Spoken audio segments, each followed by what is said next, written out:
right? Um, Telling us what we see, I think is important too. I certainly see the value of that. In addition to that, the notion of what could it be? Blackfish beautiful. Blackfish fish, fish beautiful.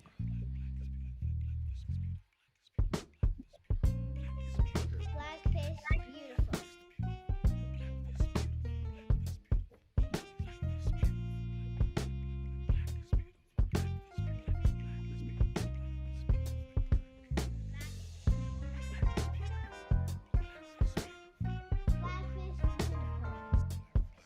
Blackfish beautiful. Black is beautiful. Black is so beautiful. Sometimes my daughter sees spirits in her sleep. I see boogeymen when I try. I close my eyes and see images of Step and Fetchit and Amos and Andy. Damn these visions that keep me awake at night. Visions like airplanes from above spraying the sky with ignorance like pesticide. And the repressive residential red lines make it too hard to hide for too long. And all these beautiful black bodies are scared because we don't know how bare we must become not to succumb to the heat of the hovering sun that keeps closing in. And aren't you tired of running for shade? And aren't you tired of being hustled and played?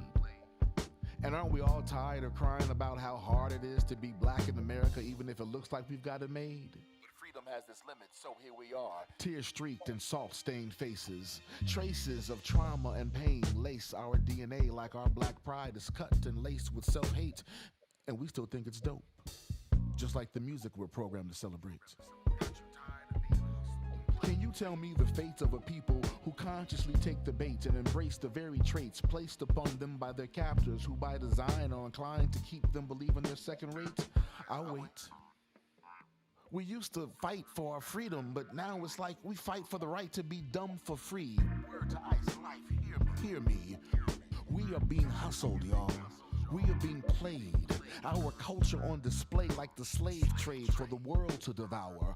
We are a delicious delicacy, but we're left to feed on hopelessness and grief, and the belief that beef with beautiful people who look like us should render them obsolete. Hey yo, grape Kool-Aid tastes great. Yeah, do you realize it's sweetened with self-destruction and low self-esteem? So dreams dismantle as we drink, and desires dampen as we forget the beauty in our blackness, and how we are so rich we remain America's top commodity crop. And it's the evil behind that fear of our melanin that has conditioned the masses to believe we are the boogeymen.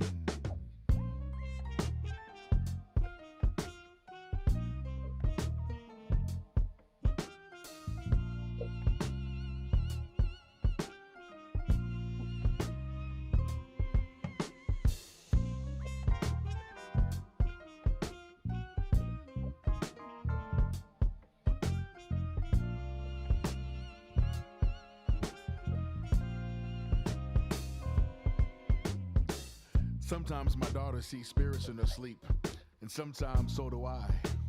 I close my eyes and see images of powerfully proud people who look like me. Damn these visions of black beauty that keep me awake at night. Visions like fathers who dare show that affection and masculinity do coexist and kiss their wives, daughters, and sons, so they know not the sweet, bitter taste of toxicity graciously offered by hurt people who hurt. Restful sleep for me at night is often averted by visions of fives on the backhand side becoming gripped and grasped hand clasps, and the greeting of eyes as if to simply say, yo, I see you, salute. Visions of black love, too absolute for hate to penetrate. Sisters harnessing what was once called sass, now called steadfast, holding each other up so selflessly, no man of any color would want the smoke associated with the okie doke. Black lives really do matter. I'm seeing where black is beautiful is not a slogan. It's our mantra, reminding us that radical self-love is the most revolutionary act that we can imbue. And we unabashedly birth revolutionaries who radiantly refine the art of recycling dollars so that investing in young black entrepreneurs is believed to be a social duty and a spiritual quest. Self-sufficiency puts restless Rose and Greenwood spirits at peace, knowing that the Black Wall Streets weren't slain in vain. In fact, in my vision, Black Wall Streets are the norm, protected by the red, black, and green with the Robert F. Williams lean. We reshape what it means to bling, make it rain on our communities to sustain our empowerment. So sporting brand names is seen as corny. We patronize businesses based on their behavioral engagements in Black communities. Because our communities are now designed to be where you see spiritual, creative, and financial wellness align. The spirits tell me now is the time that we decide collectively how much more beautiful do we want to be. Black Fist beautiful. Black fist beautiful. Black Fist beautiful. Black fist beautiful. Black fist beautiful. Black fist beautiful. Black is beautiful. Black is beautiful. Black is beautiful. Black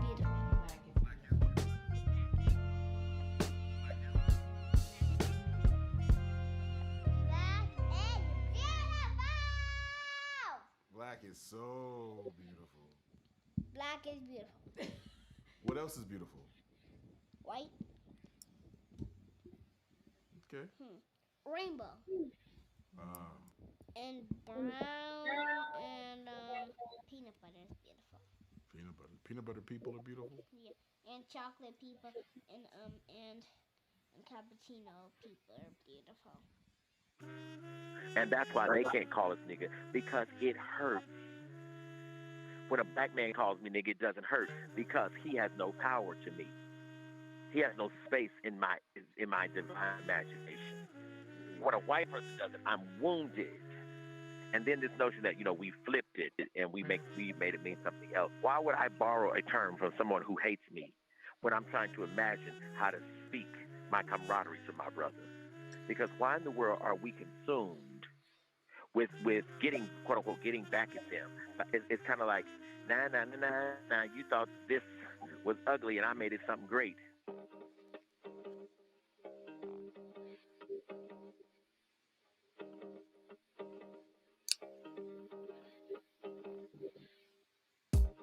LaRon, they got a commercial coming for 1:40. Can we go on in 1:40? Less than 1:40. How much? In 1 minute.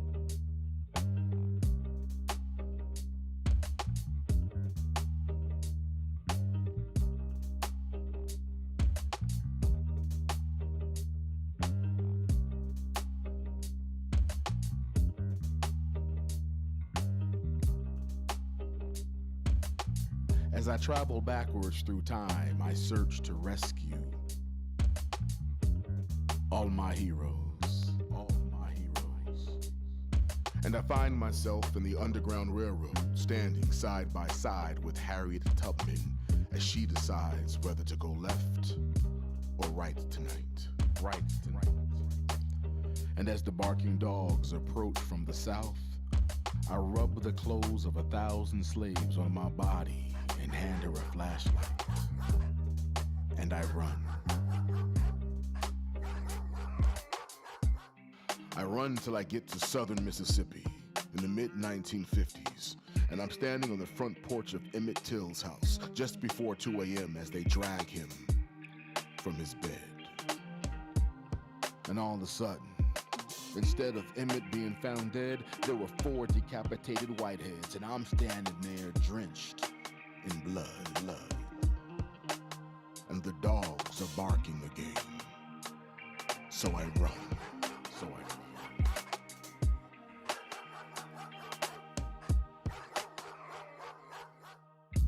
I run till I get to Jackson, Mississippi, and it's June 12th, 1963. And this white man is standing in the bushes. Wait a minute. Social media's gonna have a good time with this one. So I grew up watching, there was different strokes, right? Yeah. There was Facts of Life, there was Webster. Oh, yeah. There was Jefferson, Sanford and Son. Good times. So I grew up watching these shows because, like everyone else, I was so starved to see black people on television. Mm-hmm. but they weren't necessarily shows that I ever really liked. Mm-hmm. Like they didn't. The shows never resonated with me, and I knew that I was watching them just because I wanted to see myself, see people who look like me on television. And I remember when I booked Cosby, I remember feeling like, oh wow, like I relate to this show. I relate to this family, and my family looked nothing like the Huxtables, from every aspect. We were not them at all. But I think what I came to realize was this was the first time where I was watching. I say watch. I was a part of it, but I was still a viewer. But this was the first time there was a sitcom experience with Black people where the humor was not predicated upon being Black. Right. Mm-hmm. Like,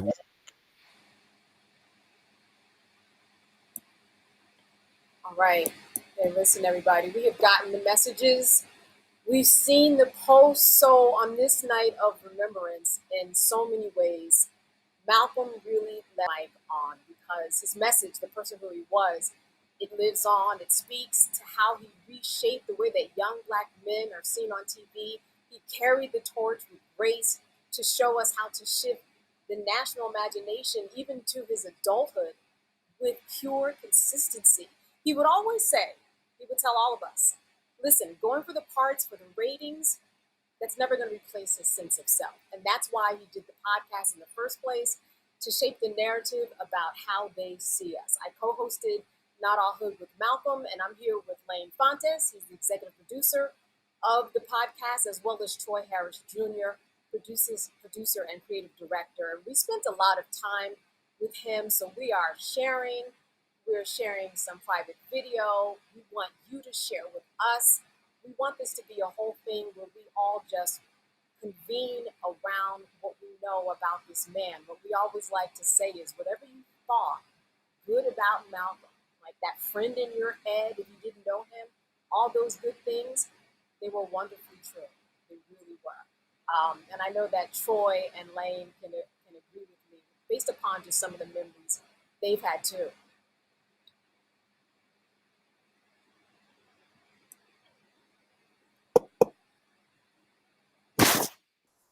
Lane, you're muted. Oh, Lane, I think you're muted. Sorry. Can you hear me now? That's all right. There we go. That was a rookie mistake. So first, comrades, thank you for showing up today. We're here because Malcolm mattered. He mattered to all of us, not just for what he created, but for how he made us feel heard, valued. His life was rooted in love, truth, deep belief that we could all be better. So as individuals and as a community. So today's a circle that, a space that we sit in, just to talk about Malcolm moments, some gratitude, some reflection, and, process this together. Yeah. So we definitely want to first thank you guys for joining us here on our platform to make sure that we just created this space, like Candace said, to just share good moments and good times that Malcolm kind of helped provide for all of us, be it on the TV screen or right here in person. So thank you and welcome.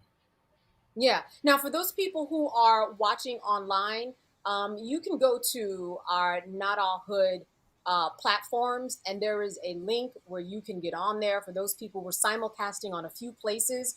So for those people who are not on with us yet, all right, because you can go live with us and speak, just know that if you go to our platforms, there is a link where you can come in and you can speak with us. So just go to our platforms, whether it's on YouTube, whether it's on Instagram, right, folks? I'm asking Lane and Troy here, and you can join us in this conversation. I want to just make sure that people know too that this is going to be some appointed guests, if you will, as well as some people like you good people who we've been hearing from so much.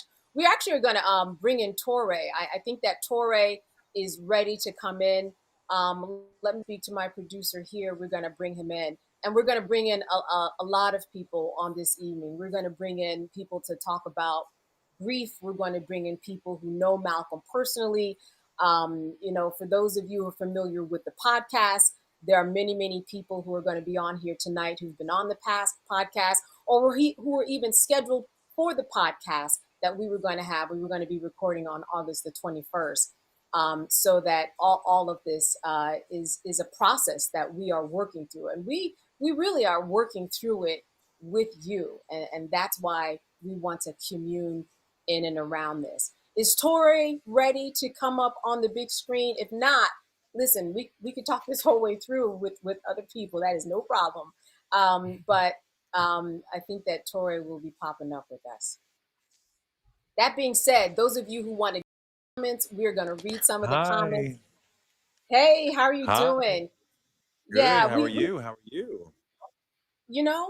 I'm not going to speak for us all, but it has been a very rough week. But we are here, and it is amazing to celebrate Malcolm. I know that you know him personally on an intimate level, and we were having you on to really give us the cultural context and some memories that you have of Malcolm, a space for you to share. Oh my God. I mean, we did a great interview last year on my podcast Torre show. I want to get into that a little bit, but just starting from the beginning, I am 6 months younger, maybe 7 months younger than Malcolm. So what his character Theo was going through was the same things that I was. So I saw him as a brother, which is a testament to his ability to play the role, to get me to see him as a kin. And I mean, everybody loved him. Everybody thought he was cool. Actually, he told me he did not think that Theo was cool, and he asked the writers, can you make him more cool? Because I think he's corny.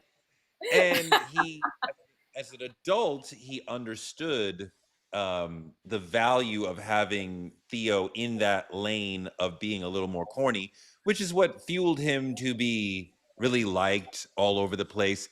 I can tell you how liked he was. We were at the same Jack and Jill party when we were both, I believe we were juniors in high school. It was in New York City. This was the tri-state area, all the Jack and Jill chapters from around come together for this party at the Copa, the big annual tri-state gathering. I was from one of the Boston chapters, and I remember being there, and then the dance floor was below the other floor, so you'd walk down into it, and you could walk down into it from any of the squares. And when Malcolm arrived, everybody's head turned, because this is the Cosby Show, I think, was 3rd season at that point. So they were hot as fish grease. So everybody turned. He walked into the dance floor with his arms up like this, I am here. And every girl turned to start being dancing with him, even if she wasn't near him. She was her. So none of the guys were so we have nobody. And he just took basically all the girls at the party. But he was such a nice guy. When we talked, he talked a lot about Theo is not going to be my zenith. This is not going to be the end of my career. I'm going to go much further than this. And he said something really interesting too about how he got started, with people around him noticing him as a child actor exuding it factor. And I think for sure that was the case. But you don't usually hear people say that about themselves, but he's saying to me that he had it factor without communicating ego or airs, but just this is one of the tools that I happen to have. I could speak another language, I could walk, and I could project a certain it factor. And it wasn't I was the main. I mean, everything was very down to earth and humble, even though he had come from so high. I found him to be really interesting, really smart. We actually had a great little moment too about Meghan Markle, because people were talking shit about she's tried to hide her blackness. I'm I don't think so. I'm you were on Suits with her. Did you know she was black? And he said, well, of course I did, but more importantly, she knew. And I'm that means you took the time to see her and really like check in with like who she was as a person. But also, I'm like, that's the key answer. Y'all out here talking about, well, I don't think like she knew that she was Black. Like, so just, it's just a fascinating conversation and an honor to meet him, and just a lovely, lovely guy. Yeah. It's interesting you said he checked in with people. Malcolm did a lot of that. He did a lot of checking in with people. If you look at the posts online, he was always following up. He was really detailed and intentional with really connecting and checking in with people. I think like you can be a good actor by being a student of people. And I think that's partly what he's bringing to bear, that he's like looking deeply at people and really paying attention to others. And I think some of us get stuck only thinking about ourselves. And, it's admirable when you can spend more time thinking about others. And I think that he was able to like see others in a way that allowed him to really, replicate other people. We actually had a really open and frank conversation about Malcolm and Eddie, which was totally different than his Cosby experience. We hated each other. Can you break it down? Because these are the things that people should know about. He said we hated each other, and referring to him and Eddie. And the way he explained it was that Malcolm had come from the Cosby School, in that on the Cosby Show was very important to show Black people in a positive, uplifting, empowering light. And that show was amazing for that. And he wanted to bring that forward through the rest of his television life. And he wanted Malcolm and Eddie to be like these. And he's like, on Cosby Show, we had mostly white writers. We got shitty scripts, and he had to go in there and like change stuff. Like, so don't think like everything was just handed to us. So, it seems like Eddie, per Malcolm's description, came from more of the Richard Pryor school of things. And I am the biggest Richard Pryor fan there is, but I think by that he meant just go for the funny. And I could see where Eddie would be like, let's just make him laugh. And Malcolm would be like, but we could also uplift and educate and do so much more within the broadcast and the fabric of, and Eddie being like, nigga, can we just make him laugh? You know what I mean? And like, but Malcolm held to his principles and the way that he felt like television should be done, which is that it should be uplifting to Black people. And that was a big source of the conflict between them. Yeah. Listen, I know that you have to get out of here, and we've got other guests. I just wanna thank you, but we can certainly identify, especially when we select guests. Which, by the way, Tori was going to be one of our next guests mid-August. But Lane, if you just could explain how the guest selection process was very intentional, because Malcolm will be like, no, we're not having. Do we want that person? What do they represent? It was always very intentional, and sometimes it was very grueling, right? It could go on for hours, but honestly, we put a lot of thought to it. Malcolm put a lot of thought to it. So, so even pulling you out of the hat, it was like, oh, he's perfect. Actually, we didn't think too much about you, actually. It was just like, you were not a 3-hour person. No, you were not. You were a quick We kind of moved over and brushed over. Pause, brother. But it's such an honor thank you, for Malcolm to think that of me, because I thought that of him for my show, and the entire time that I knew who he was, I thought of him, from teenagers as like, just dope person, thought the world of him, and then to meet him and for you to say like he wanted to talk to me like that, like, come on, forget about it. Oh my God. And another thing he was very big and intentional on is, well, what are we going to talk about? And what's going to be the lesson for our audience? But again, with you, that didn't occur at all. It was like, let's go, greenlit, let's do it. Right. Oh, so that means a lot. That means a lot. We thank you for tonight, sir. And we're going to let you go, and we'll see you next time. We'll be in touch. Thank you so much. So sorry for your loss. All right. Thank you. Thank you so much. Thank you. Yeah. All right. As we move on, we know that there are some people that want to jump on. I think that do we have Danny still? I mean, we're talking about someone from the community who wants to get on. Is Danny, we can pop up Danny. Listen, folks, when you get on, you have about a minute and a half. We know that's not a lot, but it allows us to get more people on. Hello, how are you doing? I was muted. Hi. Hi, Hey, it's good to see everybody. you. It's good to see you with a smile on your face. I know why Danny got in. Danny got in because you work on The Resident, and you were Malcolm's makeup artist. And let me tell you, a makeup Yes. artist will get to know a lot of information. Very intentional and intentional. We just open up to makeup artists, and I know that you had a lot of thoughts about Malcolm, and were very close with him over the years. Yes, I was. Malcolm was a phenomenal person. He was a phenomenal human being. So I wrote this post about how I felt about him on my page, but I wrote about his character today specifically for this, and I wanted to share that with you guys. All right. Let's do it. So I wrote that he was sophisticated, regal, intelligent, multifaceted, honest, disciplined, and authentic. These are my favorite adjectives that I like to use to describe him.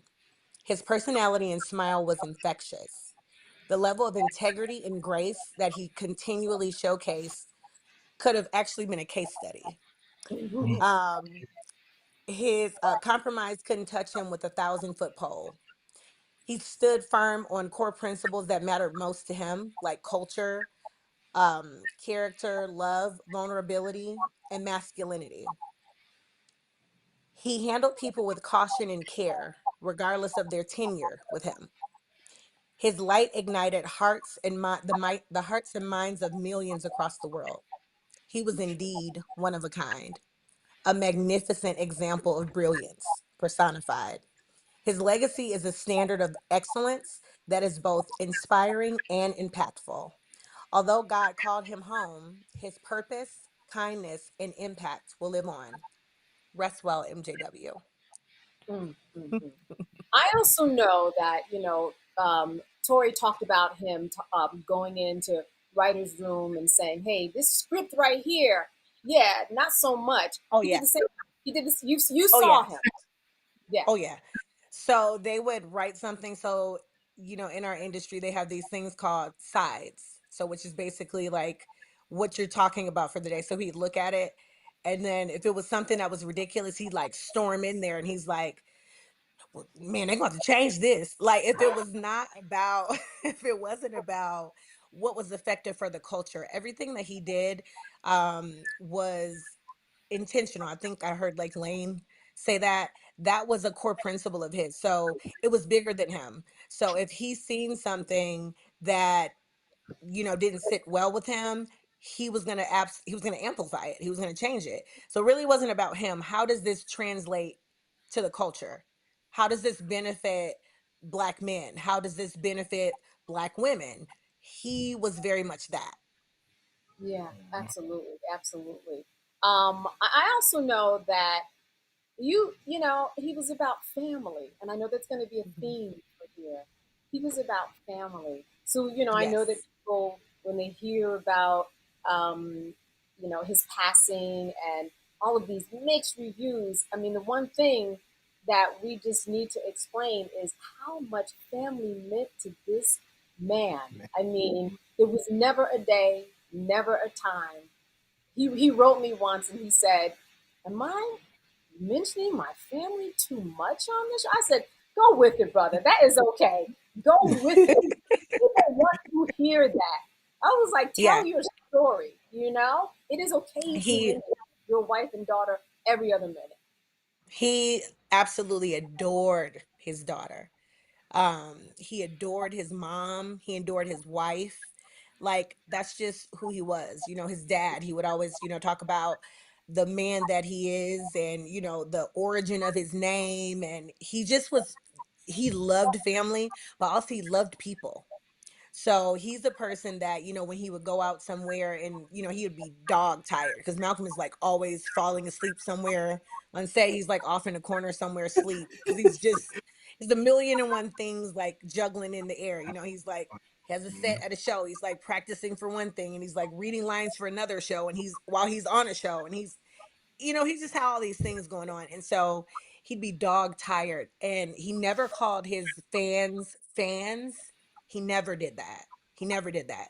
So if someone would come up to him and be like, "Oh my God, Theo," in the industry that I work in, if you call an actor by their name, like their stage name, they hate that. He was never that. So if you'd be like, "Oh my God, Theo, can I get a selfie?" He'd say, "Sure, Every sure." time. You're gonna never see him attached to a scandal. He would never take a role that was like, you know, that misappropriated the culture. Like you won't see him playing a drug dealer, or you'll never see him playing, you know, womanizer or anything that misappropriates or any misrepresentation of a black male or the culture, you know, at large. He'd never do it. Hmm. Danny, I want to thank you. I want to thank you for being with us Thank you tonight. for having me. All right, all right. We'll talk We soon. appreciate you. Yes, Thank you, indeed. Danny. Yeah, you know, I know that we in the back of all this we have LaRon, and he is working us through those folks who are going to be on air. After this next guest, we are really going to pull people from the community, or do we want to do that now? I just want to make sure that I know exactly where we are. Pull one more. Let's pull one more. Let's pull Yeah. So, Dr. Jay Barnett, is he in the house already? Many of you might know Dr. Jay Barnett from Just Hill, bro. All right, I see you shaking your head, Troy. Um, yeah, he's the one. He's the one, because you know what we are experiencing is a collective grief. I finally kind of came up for air today to call many people back. And you know, the people who I was on the phone with who did not know Malcolm personally, they were crying hard, crying, and they were just so profoundly moved by who he was as a person. And I think that that's also the effect that we saw, Lane, when we would go out, because people weren't just, you know, screaming at him like the Beatles. They were like, I am proud of you, like my son, my brother, you know, my person. You know, that's exactly how he was. It was. It was. I, All right, real quick. I'm trying to get Jason on. Yes, So give me a moment. sure, Dr. J. That's all right. Go ahead, Lane. You were talking about, you know, oh how no, people. I was going to springboard of what you said. Like sometimes, honestly, being out with Malcolm, it's like it was like being out with the Beatles. Sometimes, the moment that someone recognizes them, and it's like it was like a magnet. But it was always great praise, and it was always the conversation of how you changed my life. You know, Hmm. um, and it was moving. Yeah, yeah. Troy, you remember that time where we had a guest and he was actually moved by Bill Cosby, the Cosby Show, the history of it, and he broke down crying. And then what did Uncle Mike. Malcolm do? Malcolm actually, is Uncle Mike, is Ray Daniels' uncle. Malcolm Yeah, actually called Bill Cosby on the phone right away because his story resonated with the story that Bill Cosby was showing at the time about people in the Navy. Uncle Mike was in the Navy at the time, so he was able to just sit there and talk to him. I want to say for about 5 to 10 minutes, yeah, and that to me was so golden. But it kind of just showed and personified the person that Malcolm is yeah, And it's not absolutely. something that Malcolm usually did either. So it was at funny all. when he did that. It was so quiet because I remember you saying, I thought he had a doctor's appointment and he was talking to his doctor about something because he said, hold on, doctor. And then he Right, came back right. and he handed over the phone and it was Bill Cosby on the phone. Dr. Bill Cosby. Right, right. That's Yeah, right. I was mistaken. I said, wait, there's a problem. You know, there's a doctor. He's speaking to a doctor. He's speaking to a doctor. I was all wrong. But, you know, what he did for that man in that moment, after he got off, he said, you know, I've never done that before. Right? Because I'm sure a Mhm. lot of people come to him No. and say, oh, you know, ooh, ooh, ooh. But at that point, he was like, you know, this man who's broken down in tears, Malcolm was a connector. Mhm. Malcolm was a Literally. connector of people. He would see something, he would see somebody, and he would say, you know what? I've got something for you. I've got help for you. I've got a person for you. Oh, good. We've got someone on here. It's good to see you. We would love That's to hear your Bear. thoughts. Uh-oh. It's hard to hear you. I know this is Big Bear though. Uh-oh. How We're you having doing? a little problem hearing you. Want to get a little closer for us?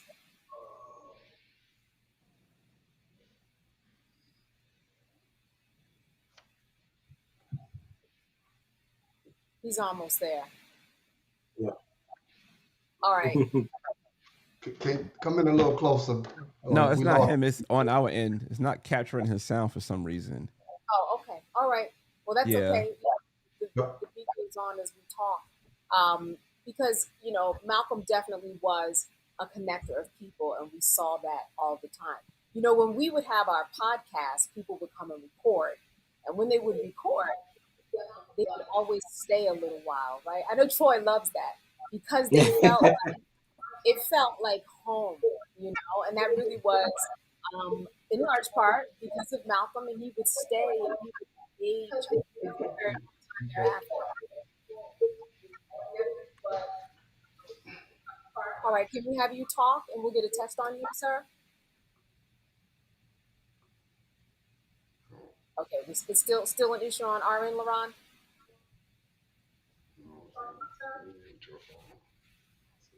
Oh, let me. Yes, we can hear you. No, go ahead, sir.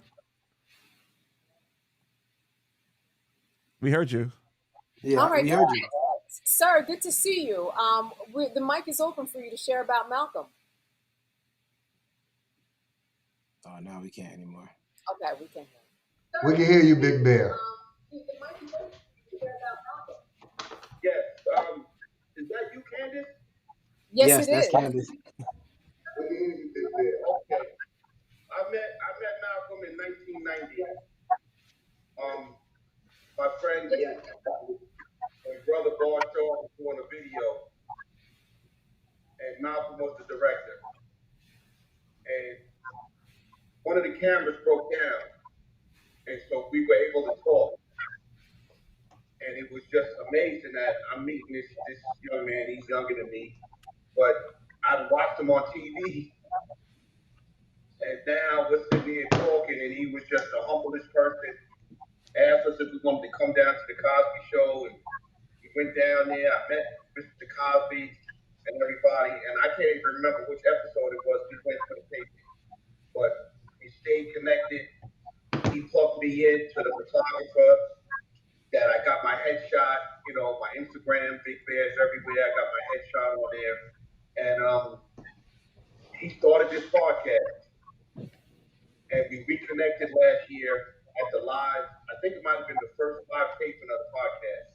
Yep, in New Jersey. Like, it was like we just saw each other the week before.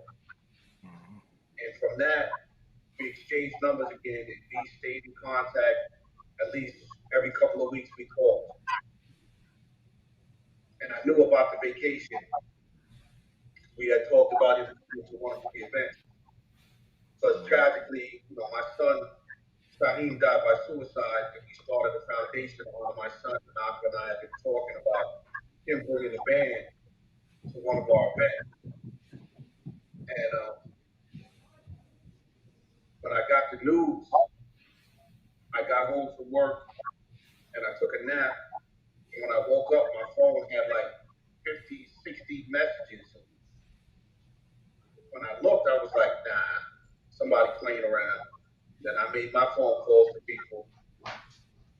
And I got the news. Today's Friday. I'm still in the fog. I'm working now, going to do some medical. I'm still in the fog about everything. And, it's just unbelievable. He was a very humble guy, gracious. He made you feel, more important. It was like a couple of times he would text me or call me like, yo, man, apologize when I get back. And I was like, man, I already know the skills you got. You'll get me. It was just, that was just his character. He wanted you to feel good. That's right. That's right. And you know what? Looking at you, I now remember you.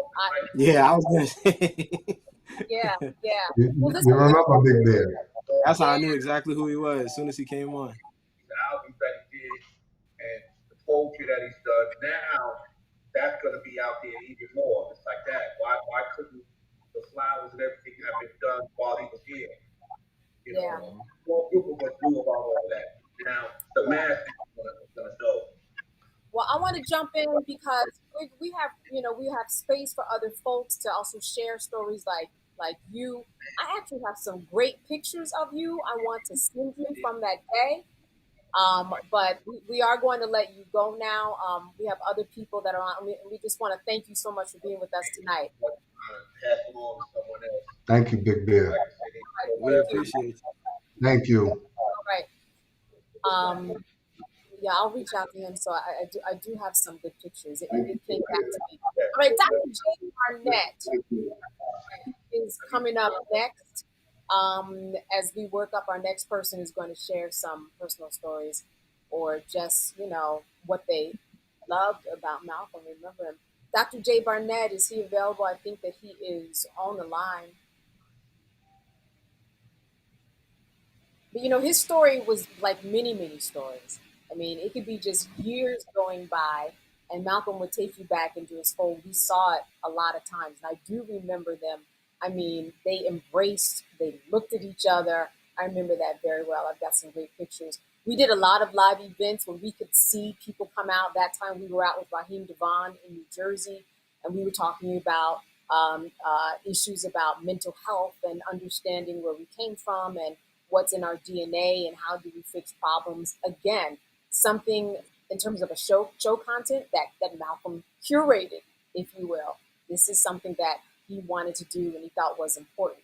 How do we handle ourselves when it comes to being vulnerable and mental health? He always had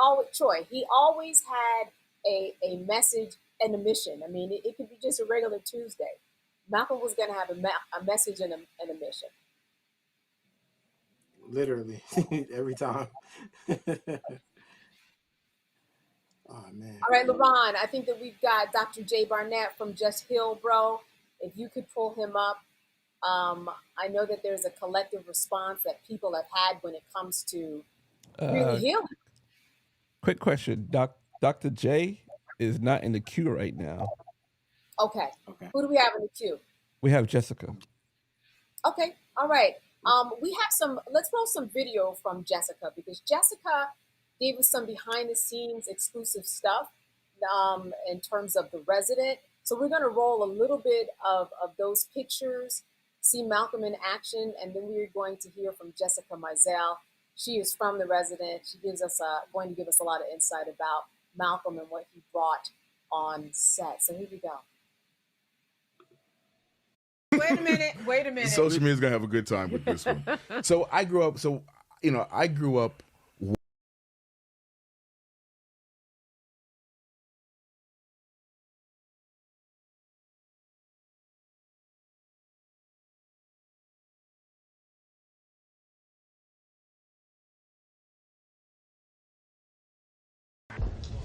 Your billing with the Titian, non-existent. I am aware. Good talk.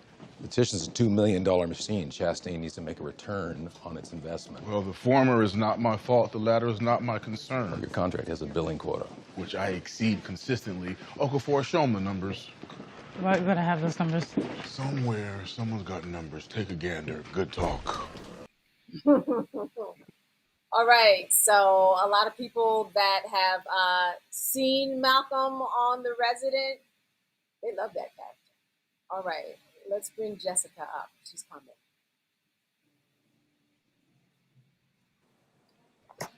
Hello, how are you? I'm well, how are you? All right, we are hanging in there, Jessica. I know that you have a lot to say. You were so excited to be on here with us tonight.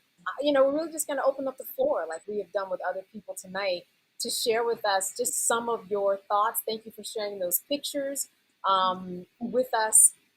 It must have been great to work with Malcolm, I can imagine, because you were very excited to say, bring me on tonight. Bring me on. Yeah, no, I had the privilege of working with him for 5 seasons. And, as you know, he was a brilliant surgeon, and I was always his funny little scrub nurse in the surgery scenes. But something I've kind of been reflecting on since, I got the news, is, it's so, I don't know what the right word is, if the word is like strange or surreal, but it's such an odd thing and horrible to lose a former colleague and friend. And he was also my neighbor as well. We lived like just a block down the street from each other. But it's so strange to lose someone like that and then see them kind of in tabloids and all over the news. It's just a very odd experience, but it's also put in perspective for me his greatness. And I don't even know if he was fully aware of it, or if he was, he certainly it never impacted the way that he treated people. I think that's the thing I was so taken by when I first met him, because I was nervous because he came on with us for season 2. And, obviously I knew who he was, and he seemed like a great guy, but you just never know before you meet somebody if you're going to be disappointed in someone you admire. But my God, he exceeded my expectations. And I was so struck by his endless curiosity, and his warmth and his elegance. But mainly his ability to make me and others feel like an equal. I never felt like he was looking down on anybody else, and I don't even think that was something he had to be conscious of. I think it was effortless. I think it was at his core, an unshakable core value for him, to see everybody as human and as an equal. And it really permeated throughout the whole set. I think it encouraged others to treat everybody that way. He led by example. And so the set, I think, because of him, was such a great, fun place to work, where we really, really cared about one another. Yeah. Do you have some personal stories or funny on-set stories about Malcolm? He could be serious, but he could also, be very playful. And you're like, wait, where did that come from? Oh my God, he's the goofiest. I mean, that's the thing. I mean, like, at the end of, like, because, okay, I have so many stories. I think something that I'll probably always associate with Malcolm is the sound of a trumpet. And he was determined to learn how to play the trumpet. And I think it was like toward the end of season 4, if I remember correctly, maybe beginning of season 5. And look, I'll be honest with you, he wasn't very good at first. He wasn't. And you know what, though? He didn't care. And he wanted to learn how to play it. And so he would be in his trailer and he would squeak along, and we all had to kind of endure it, But it came to be something that was a real comfort. Like, whenever I'd pull up to set and I would hear it, I'd be like, oh, Malcolm's here. Great. But he really improved, though. I remember coming back for season 6, and I got out of my car and I heard the trumpet, and I was like, it's better now. Like, he really got better. And I think that is such a testament to his work ethic, and also to the fact that he wanted to learn how to do it, and he didn't care if someone else was like judging him. It was something he wanted to do, and he did it, and he was relentless, and he really improved. And so, yes, a trumpet sound. And then, of course, his laugh was just one of my favorite sounds in the whole world. And he was the king of adding a button to the end of a scene. We'd be doing a serious surgery scene, and he would add something completely silly to the end of it, and always with a laugh. Those are the fond memories. He was so silly and so funny. And yeah. Mm-hmm. Yeah, no, absolutely. And I know that all of your cast members felt the same way. There seems to be this general consensus about Malcolm, right? It goes like it is the same thread, and that's incredible, especially in Hollywood. And I think that's the other thing I was thinking about. It's kind of, I hate to say it, but I think it is rare to find that in this industry. Somebody who just doesn't seem to really care about the idea of celebrity. You know, he wanted to be. He always came across to me as someone who wanted to be a teacher, and who wanted to make an impact. There was never any surface level conversation with Malcolm. It was always more profound and more meaningful. And like, for example, on days where we would have surgery scenes, we would usually have all of the surgery scenes packed into one day. And so they were very long days. And, you know, you get hot because you're in all the surgical gear and you get kind of cranky. But he never really did. And I remember we talked about, he talked about how he approaches each day with gratitude, because he had gone through times in his life and in his career where there wasn't a job, where he didn't have the work. And so he knew what it was like to not have that, and in turn made him grateful for when he did have it. Yeah. And that was something that I'm always gonna carry with me, and it would be something I'd have to remind myself in moments where I would feel a little like tired and I wanted to go home. I'd be like, no, I need to be grateful that I am here today. And I'm always gonna carry that with me forever. Oh, that's wonderful. Jessica, thank you for your time. Thank you You're for so welcome. sharing all of that. We really appreciate you this evening over there in Yeah. California. Wait, no, you're in Atlanta. I'm in Atlanta. Yeah. Yeah, that's right. Right, you guys are down there. All right. We appreciate you. Thank you for wanting to be a part of this. Oh my. Thank Of course. Thank you. You guys. Thank Thank you. you. Yes. Thank you so much. All right, bye-bye. That was beautiful. One of the things she said, you know, the gratitude, and you know, that's how Malcolm started his day with gratitude and the 10 things he's grateful for and his gratitude walks. So, That's right. His gratitude walks. Gratitude That's right. walk. mhm. Good morning walks. He would come in and say, oh, you know, I took, or sometimes we'd be in the middle of a show at the beginning. He'd say, oh, you know, I got up this morning. I took a gratitude walk. And, you know, that's a big deal. It was just a wonderful day, a wonderful way for him to anchor himself, it seemed, to have a really, really good day. If Dr. Barnett or anyone else is popping in, LaRon, you can just pop them in wherever, and we will adjust to the folks. Yeah, we had someone in the green room that just stepped out, so they might have to pop back in. But you want to try to pull up another Zoom call? Yes. Sure, Yes. let's hear that. Yeah, let's hear from the audience. Yeah.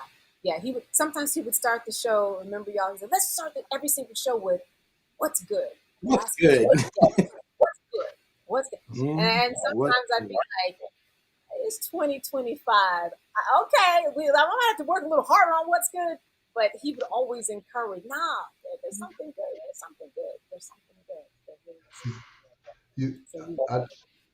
Is there anybody in the audience who want to, you know, have anything to say? Also, this is live on YouTube as well, guys. Yes, it is live on YouTube. It is live on all the Not All Hood channels. There's a link where you can get in. Oh, do I see a Dr. Is that a Dr. Black? Dr. Daniel Black? Yes. Dr. Daniel Black. I'm not sure if he knows who that he is on, but for anybody who is familiar with Hidden in Plain View, we heard about Malcolm playing the trumpet. Malcolm also taught himself to play the bass, okay? Bass, yeah. And we know, right, because y'all have been to some of his shows, he could play that bass like he was born with it.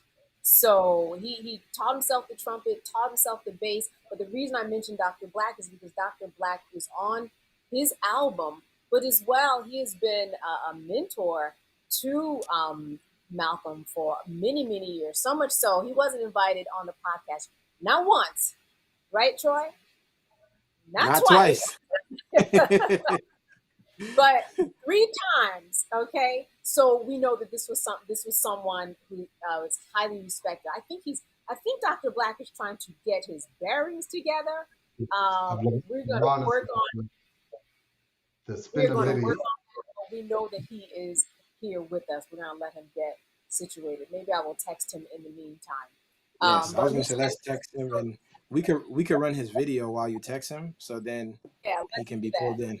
All right. Yeah, let's see. Because as we said, he's been on the show 3 times, so we definitely have some video, and you can see why he has had such a profound effect. Yeah, you know, Zeb told me, Dr. Black, I fucks with you. Right. With My bad. Let me pull it up. All right.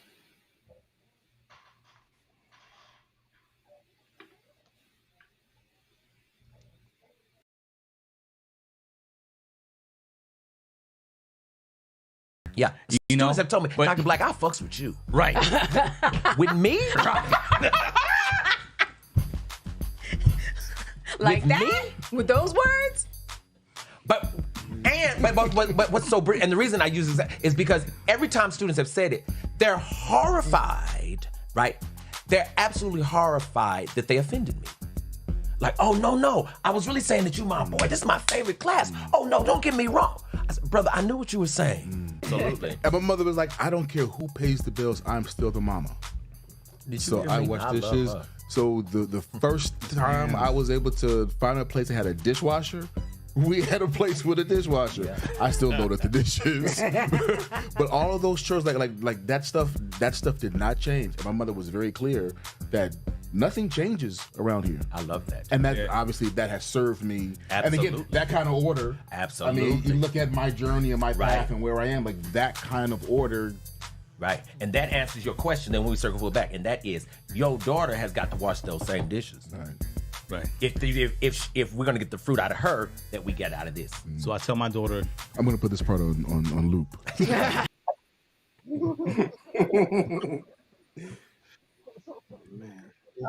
Oh, every time I hear that, it just makes me think of Malcolm, because I can't tell you how many times we've been in the middle of a conversation and Malcolm was washing dishes.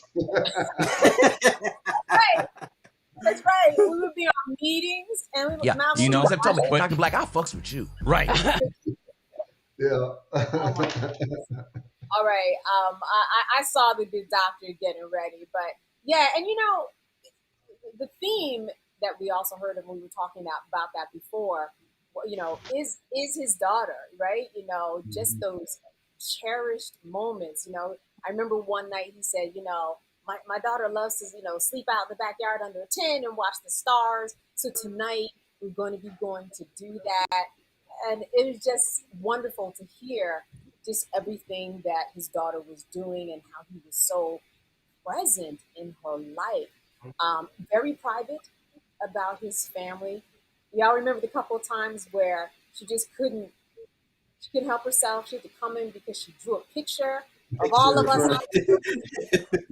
And she made a presentation and was like, I drew a picture. He was like, all right, this is a lost battle. Let me put her up on my lap, let her show her picture, explain some good drawings too. She did that a couple of times too. So you talk about that little girl. The times I remember too is when Malcolm would walk away to go do something and she would just pop up from the bottom and just be on the Zoom. Right. Just pop up. All right, I see Dr. Black. Hey, Dr. Black, Dr. Black. We are getting Dr. Black. So Dr. Black, There we go. There we go. Can you hear us? Can y'all hear me? Yes, we can. Okay. We've been watching you do a lot of things. I'm trying to get away from this noise. I see. Hold on. I know what to do. Hold on. Hey, listen. We will wait. We will wait for the man who was on the show 3 times. Oh my goodness. Can y'all hear me now? Yes. We can hear you. Now, Malcolm would say, oh no, you're going to wait for Dr. Black because you were revered. You are his mentor. You are someone who he highly respected. And, you know, he transitioned us all in with you. And, you know, it was really beautiful. I know that your insight is really going to take this to the next level about his impact, not just on the world, which is what we're dealing with, but just on kind of the cultural trajectory that he was a part of. He then brought that to his family and his work at all times. Yes. Well, you know, I'd say a couple of things, and thank you all for including me in this platform, and this is very healing. I'm so grateful, and to all those who are listening, thank you all for gathering, because in moments like this, we as African people, the strength of who we are is in each other. None of us carries the kind of strength to bear this kind of burden alone, right? In our distress, we gather, because in gathering we find power. And there are three quick things I'd like to say about Malcolm. One of those is that Malcolm believed in the power of the word. He believed in the magic of poetry. He believed in the power of literature. He believed that there were that words have life, and words have life force. And he absolutely believed that a person who could put words together was a person who could construct reality. He believed that a person who knew vocabulary, who knew the expanse of the human tongue, was a person who possessed the power to create, which is why he was always playing with words, right? And so in my head, in the beginning was the word, and the word was with God, and the word was God, and that word was Malcolm. And it always moved me how he absolutely believed that if we could say a thing right, that the words would do a work that human beings and human beingness could never ever achieve. The second thing that I think is so beautiful about Malcolm is that he absolutely honored and worshiped a thing called fatherhood. In fact, the way we met, Malcolm's mother, dear Mama Pam, read a book I wrote called Perfect Peace, and she told Malcolm about it. He called me, etc., and we started talking, and Malcolm was asking me about fatherhood and about how fatherhood works, and what wisdom might I give him about being a father. And what was so beautiful is he was already an excellent daddy, right? But he was trying to figure out how to have no flaws at all as a father. He wanted to give his daughter a father that was so excellent and so pristine and so magnificent that she would find no fault in him. And as a black man, I thought that was just the most remarkable thing, that a young black girl would get to grow up and say, I was raised by Christ. Somebody who was so careful about how he treated me and what he said to me and how he loved me and how he honored me and how he honored my mother, right? His wife. And so Malcolm's commitment to fatherhood, I think, was something dreamy. I think it was literally something out of this world. And then the third thing that I want to say, which I think is so very, very, very, very important, is I think Malcolm transitioning in the water is so unbelievably symbolically important. I think it's so important, and to have done so in the ocean, where for all practical purposes our first ancestors reside, those who were thrown overboard or those who lost their lives in the Middle Passage, right? In my imagination, those ancestors gathered and met him in the water, right, and literally dressed him and told him that he was needed in a realm greater and higher up than this realm. And so for me to understand what really has happened here and to really come to terms with knowing who Malcolm is, I think Malcolm thought of all of us. I think he literally thought of literally all of us on this platform. I feel like he thought of his mother and his daughter and his wife. I think he thought of all of us. And having been convinced that he could be more useful to us in the invisible, I think Malcolm surrendered. And what that means is he loved us. See, it's not just that he was a nice guy. He was that. He was that. He was absolutely that. But he loved us. And I think, this is just my own feeling, I think Malcolm loved us so much that he agreed to go in order to move things in the ancestral realm on our behalf while we were yet in this realm. I believe that. I believe it. It took me minutes to get there, but I absolutely believe it, because I think his love for us, his love for black people was so extraordinary, just so remarkable, that I think his moving was absolutely positively a decision to love us. And we'll see it. We will see it. If we'll keep our eyes open, we'll see the fullness of it. And so I honor you, Brother Malcolm.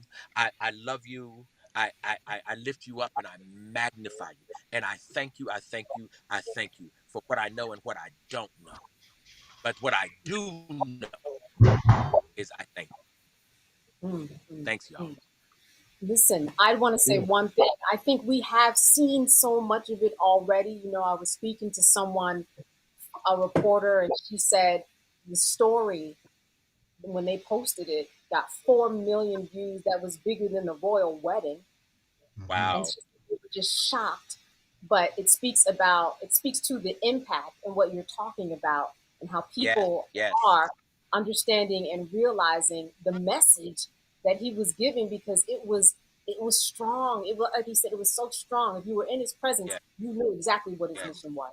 Absolutely, absolutely, absolutely. And thank y'all for giving me space on the platform. This helps, and it helps to heal me. So just thank y'all tremendously. Love you. All right, thank you. All right, I'll be back. Good to see you, good Appreciate doctor. you, All Dr. right. Black. Thank you, Dr. Black. See y'all. Yeah. I know that we have other people that want to speak. I know that the three of us could. We've got stories for days, but we're going to give people the chance to speak. I've got a lot of people that have been DMing me, texting me, and really I want to hear from other people, because my story with him, has been shared in different magazines and all that. So it's not about me on this night. We're all just kind of managing the folks who want to speak. So, LaRon, I don't know if we have anybody else here.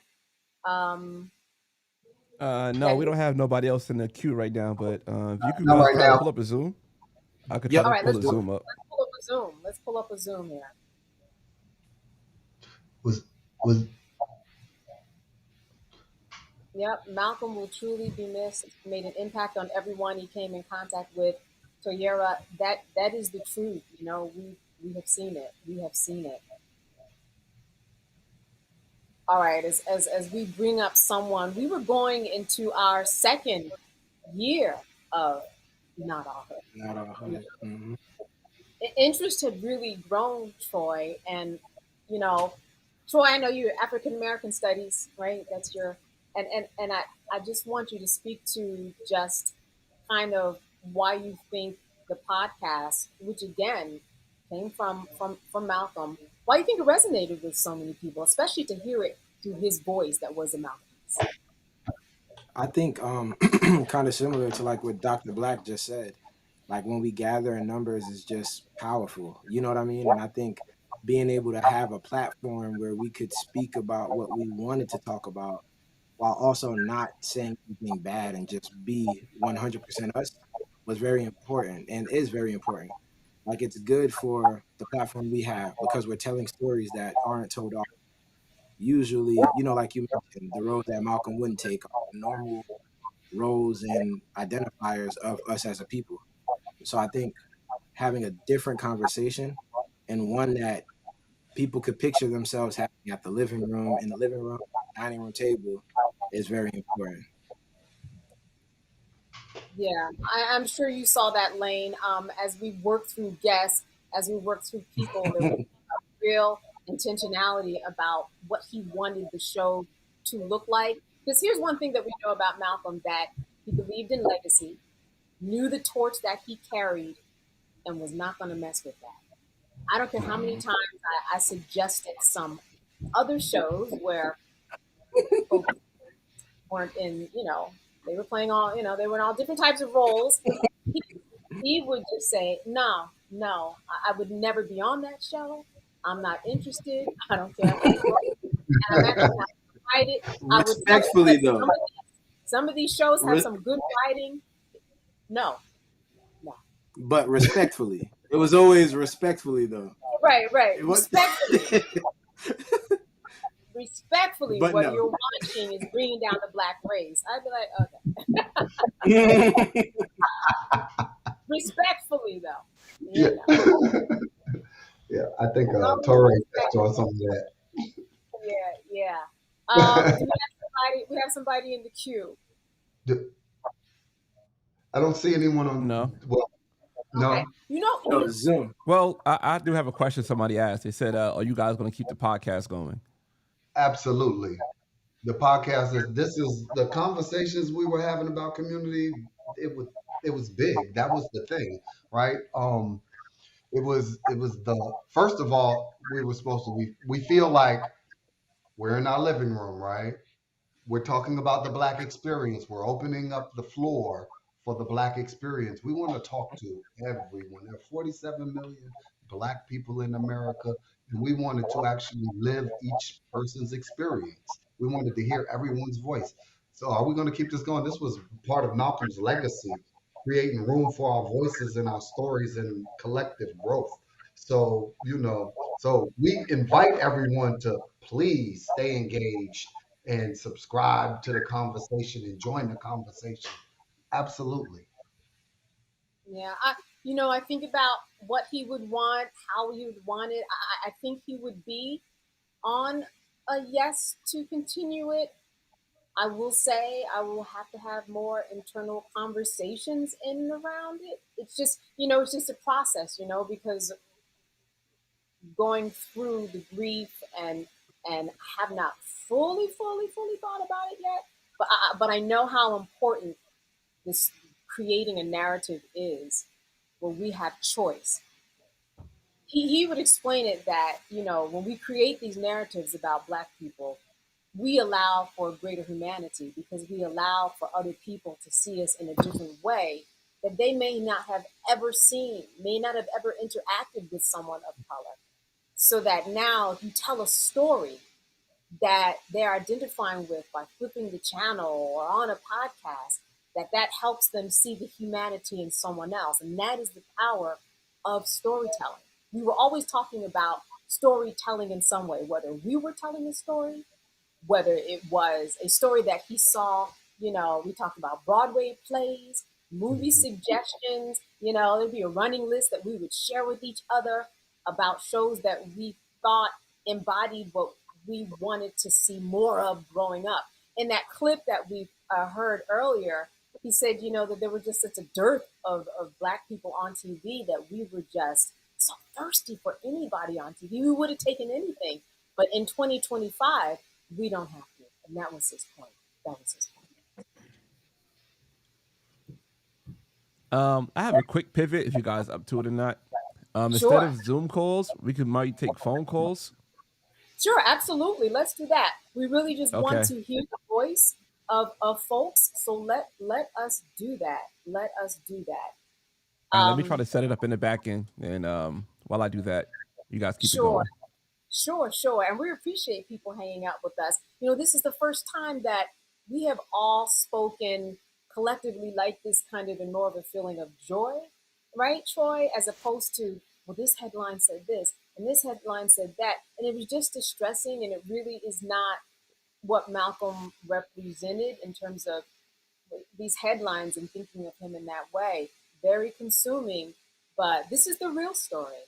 This is the story that Malcolm, definitely would have wanted been told. Dr. Black was right. I remember Malcolm said to me, I really do hope, because I would talk about my father a lot. He passed a while ago, 5 years ago, but I revere my father. And he said, wow, you know what? I hope that my daughter, just like Dr. Black said, I hope that my daughter reveres me the way that you revere your dad. Oh, I hope for that so much. He was like, I am going to get this perfect dad trophy. Watch me. Really, he really was grounded in that process. And it was really lovely to see. It was. Yeah. Oh, real quick, someone asked how you guys are doing.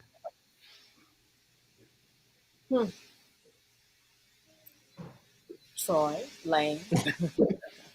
I appreciate that. I see the message there. Go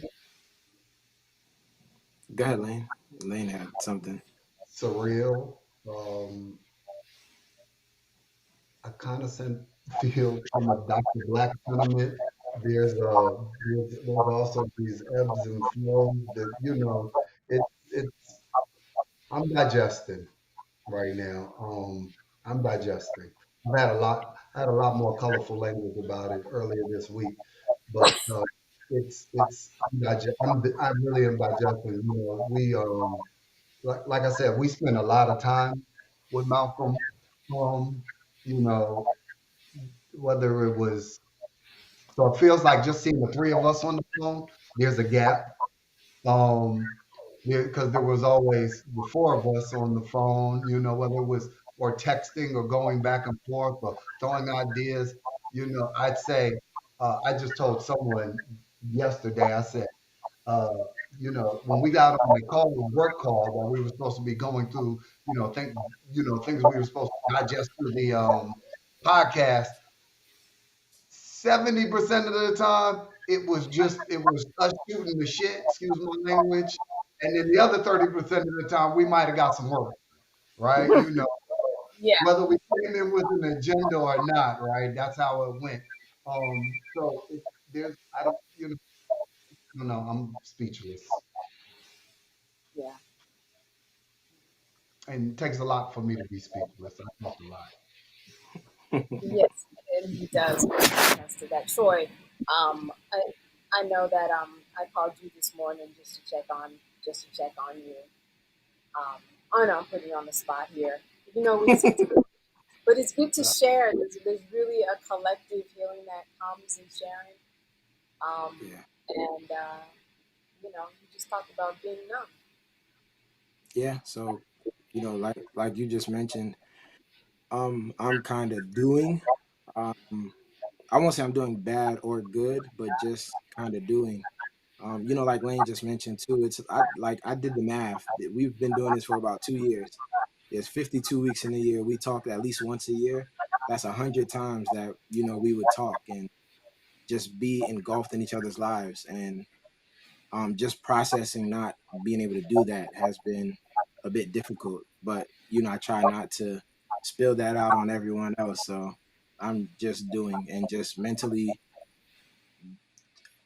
doing the work, I guess you can say, to make sure that we continue to lift his legacy and do things like this to make sure that we kind of help fill that void that people now have for what he provided. Yeah. And I think that's the best way I can put it in words. And it's a process. I mentioned that my dad had passed 5 years ago, but I just took a bereavement class this year because it just wasn't coming together. I just finished it at the beginning of April. And so when this happened, it triggered a lot, but, and I had a lot of downtime, but I am glad to be speaking in volumes about him in this way, because that's the good part. The good part was the life he lived. We're talking about storytelling. That's a good story. Malcolm's story is a good story. There were a few other people who passed this week, and one of the headlines was, "We're running through the scandals of Mr. Hulk Hogan." There's not going to be anything like that. That was actually one of the headlines. Here are the scandals of Hulk Hogan. I said, "There's not going to be a headline like that for Malcolm. They're just not. They're just not here. High standards."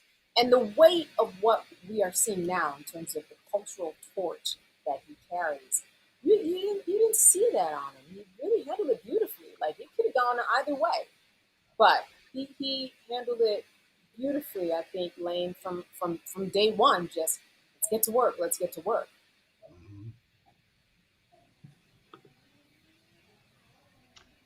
All right. So we have Kimberly in the green room. Can we add her in? Okay, yeah, let's add Kimberly Latrice Jones, who, friend to the show.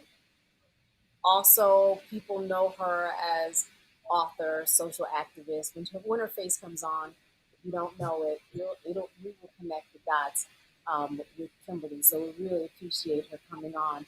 Hey there, how are you? I'm grand. How are you guys?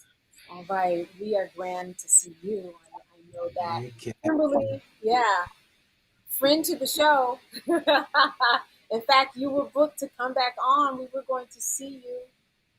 Yeah. You know, Yeah, you I remember. Hold on, Candace, real quick. I remember when it happened. Kim was like, she texted me right away. Troy, I know it's not true. These tabloids are lying. I'm gonna see you guys on Friday, and I almost broke down. I forced myself to laugh, but I certainly almost broke down. I was like, oh man, I love Kim. right. This can't be true. Oh my goodness. Yeah, it hits hard for a number of different reasons, and I'm wondering about your friendship and his impact on you. Yeah, man. Jesus. Yowza. Um,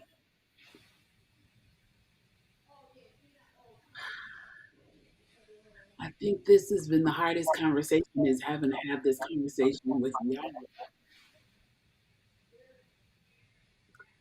Um,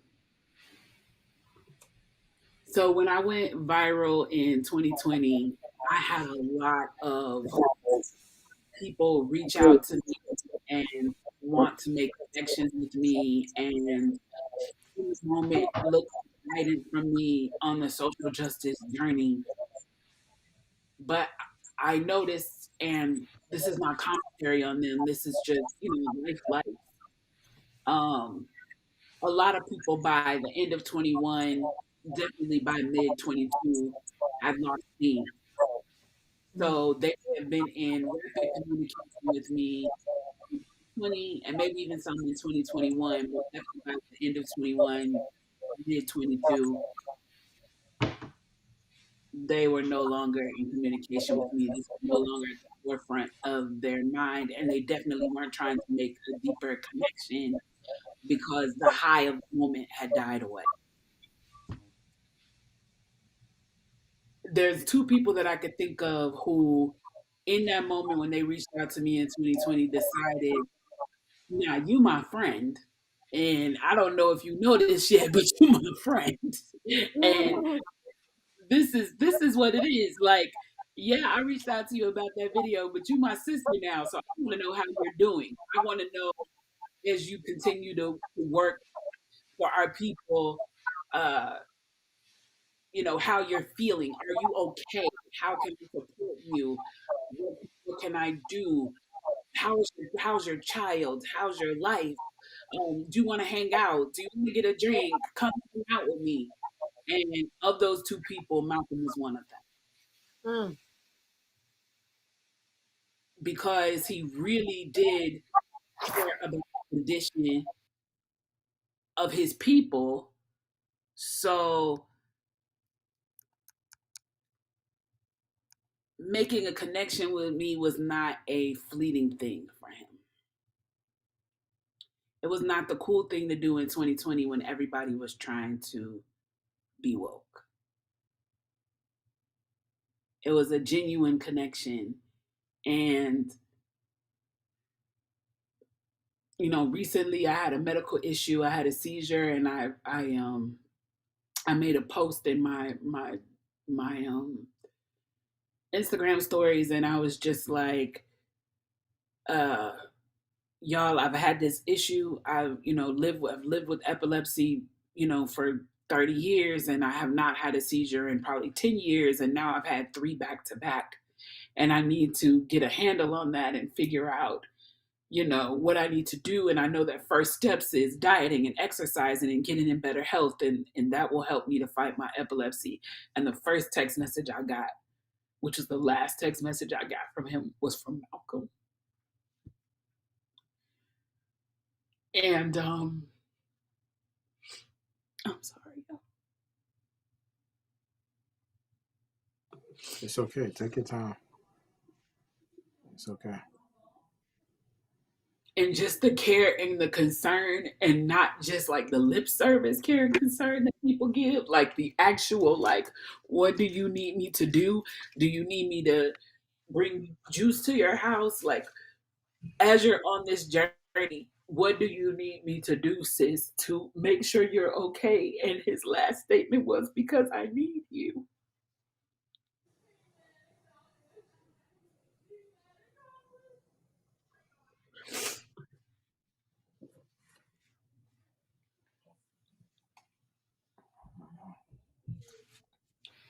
He was a real friend. And so, yeah, it's just the genuineness of his spirit. And I know people are talking a lot about his creativity, which was so much him and is so beautiful. But the thing that, to your point that you were making before I came on, I love that so much of the content right now is about his character. It's about his character.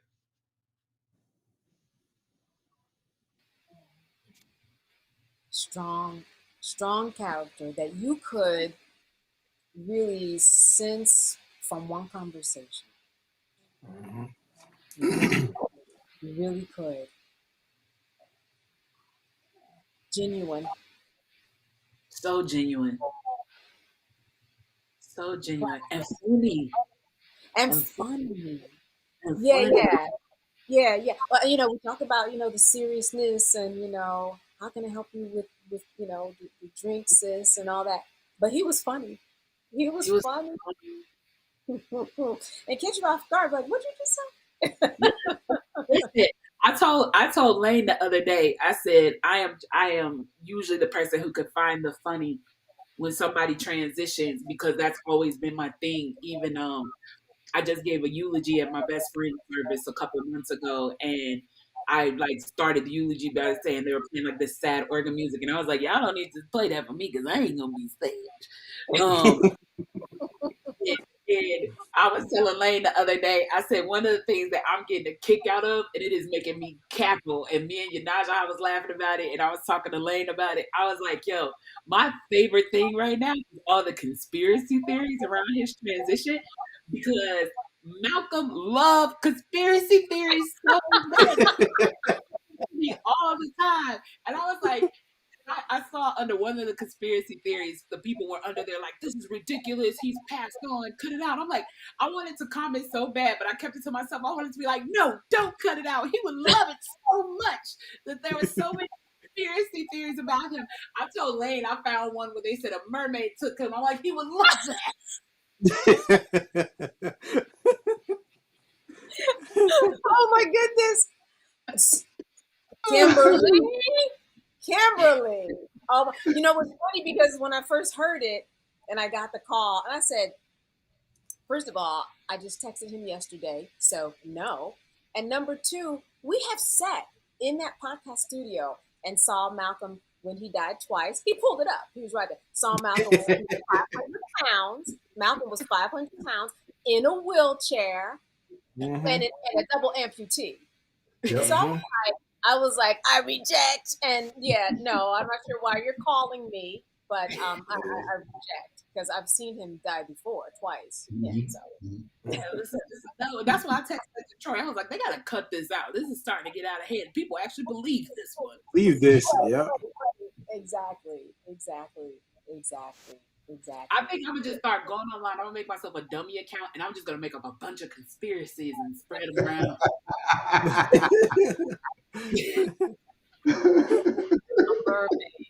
You can see now. That's gonna be trending now, Kimberly. Because even I'm like, I gotta get to Google on that one. Mermaid. Oh my goodness! Oh He my just gave validation to the person who posted that. Exactly. Whoever posted about the mermaid, we don't want to tell you. That is. Oh my God. Listen, we want to thank you for bringing, like you said, something genuine just about him, not about all the accolades, that we hear and that collectively we culturally hold him in that space, but really just about him that actually deserves a lot of accolades in and of itself for the person that he was becoming, was, and worked it hard at just being better. All in the name really of humanity. He would literally say those words that we have a greater humanity when we reach out and collect ourselves around each other and tell the truth. And tell the truth. So Kim, we thank you. I'm going down the rabbit hole today. I'm gonna text you and be like, I'm gonna send you some mermaid stuff. Yes, send me all the series. Send them all to me. I'm getting the out of them. You guys take care of yourselves. I will be seeing you soon. Thank you, Kim. You too. Thank you for making us laugh. All right. See you Love next y'all. Okay. Bye. See you next time in Atlanta. That was hilarious. We lost Candace. She'll be Yeah, back. I dropped Candace by mistake. She got to join back. I was saying that Angela Bush said she There we go. loves not all hood, and asks as you leave the mic on, what is one of Malcolm's legacies that you will continue to impart through Not All Hood? I only heard part of it because I got disconnected, so I'm gonna baton it to y'all. She's Angela. I'm sorry, Angel Bush. I said Angela. I apologize, Angel. Angel asked, "What's one of the legacies that we continue to impart through Not All Hood?" I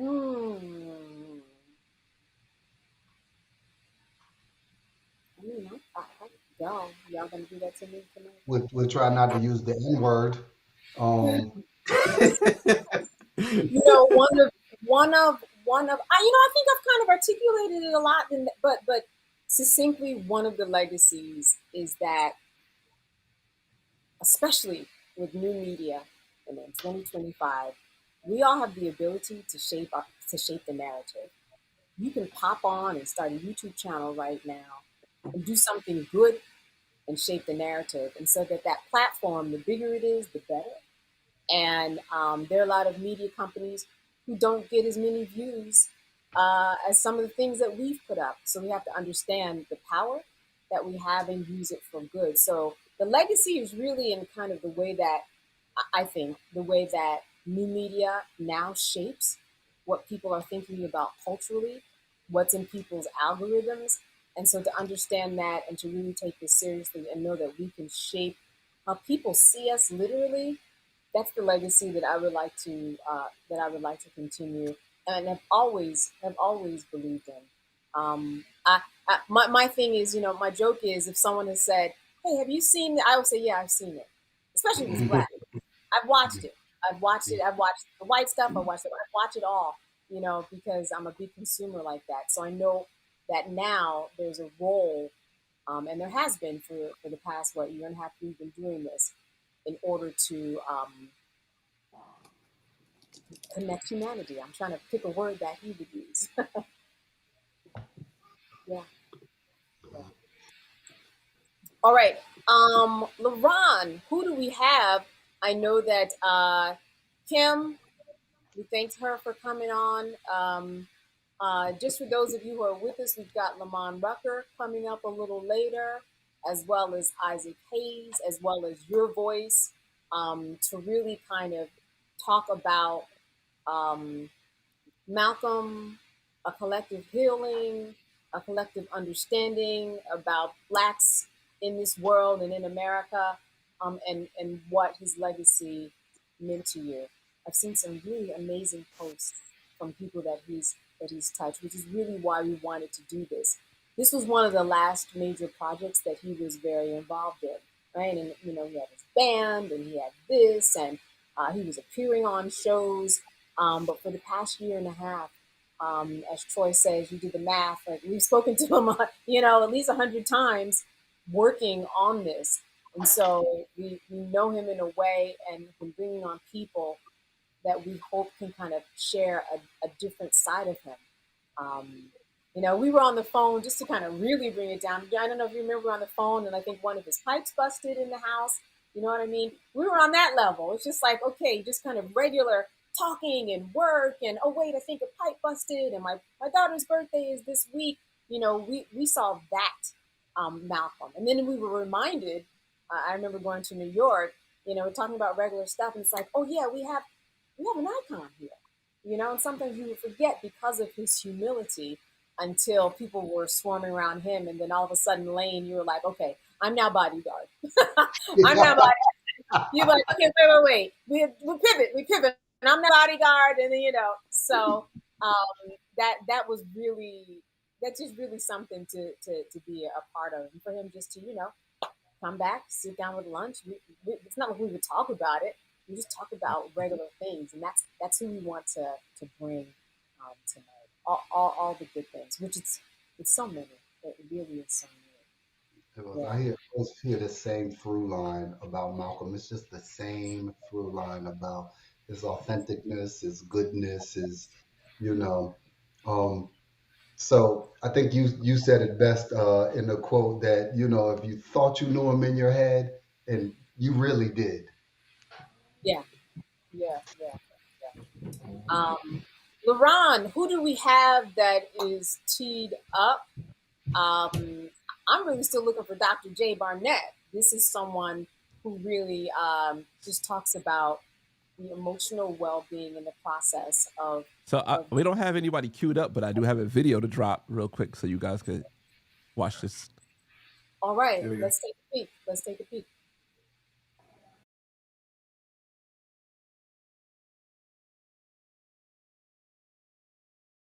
Team, I think I might have gotten this wrong. Might have gotten our guest wrong. Uh-oh. Only because you seem like you're so genuinely who you are wherever you go. That bring it. Right. So we're supposed to be talking about code switching, which is one of my favorite subjects. But because it doesn't seem like that's your experience at all. And that's why it's my favorite subject, because it's not my experience, because I don't code switch with nobody. But, I think part of why,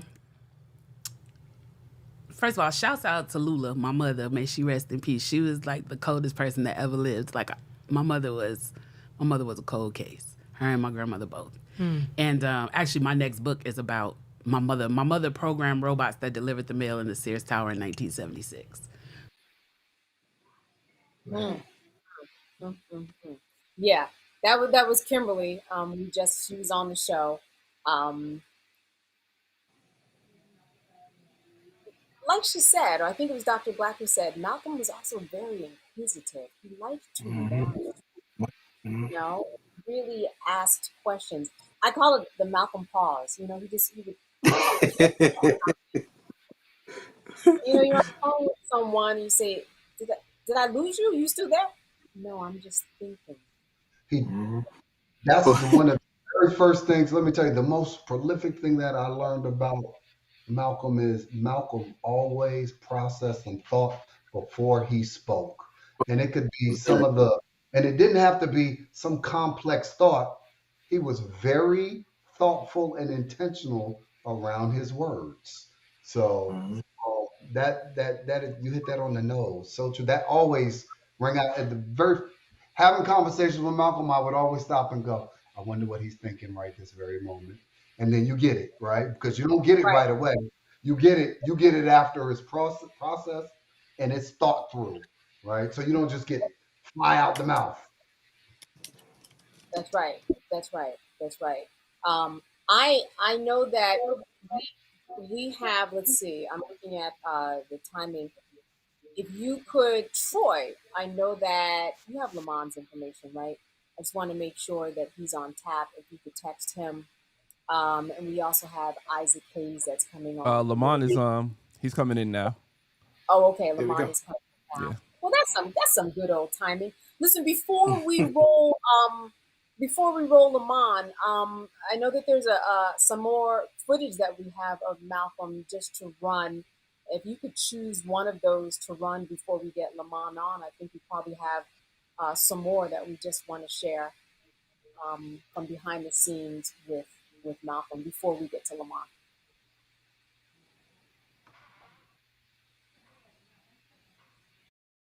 Team, I think I might have gotten this wrong.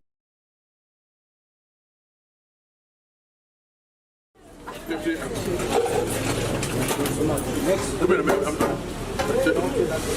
you get the story, so I'm gonna tell twice. I would like to, I have the pleasure and honor of introducing to you our panel guests. I'm sure everyone here in this audience knows Dr. Bernice King.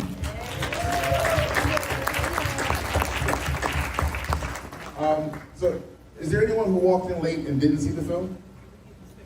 Good, we're all on the same page. All right, so the principal herself, please welcome Ms. Nikki Guyton.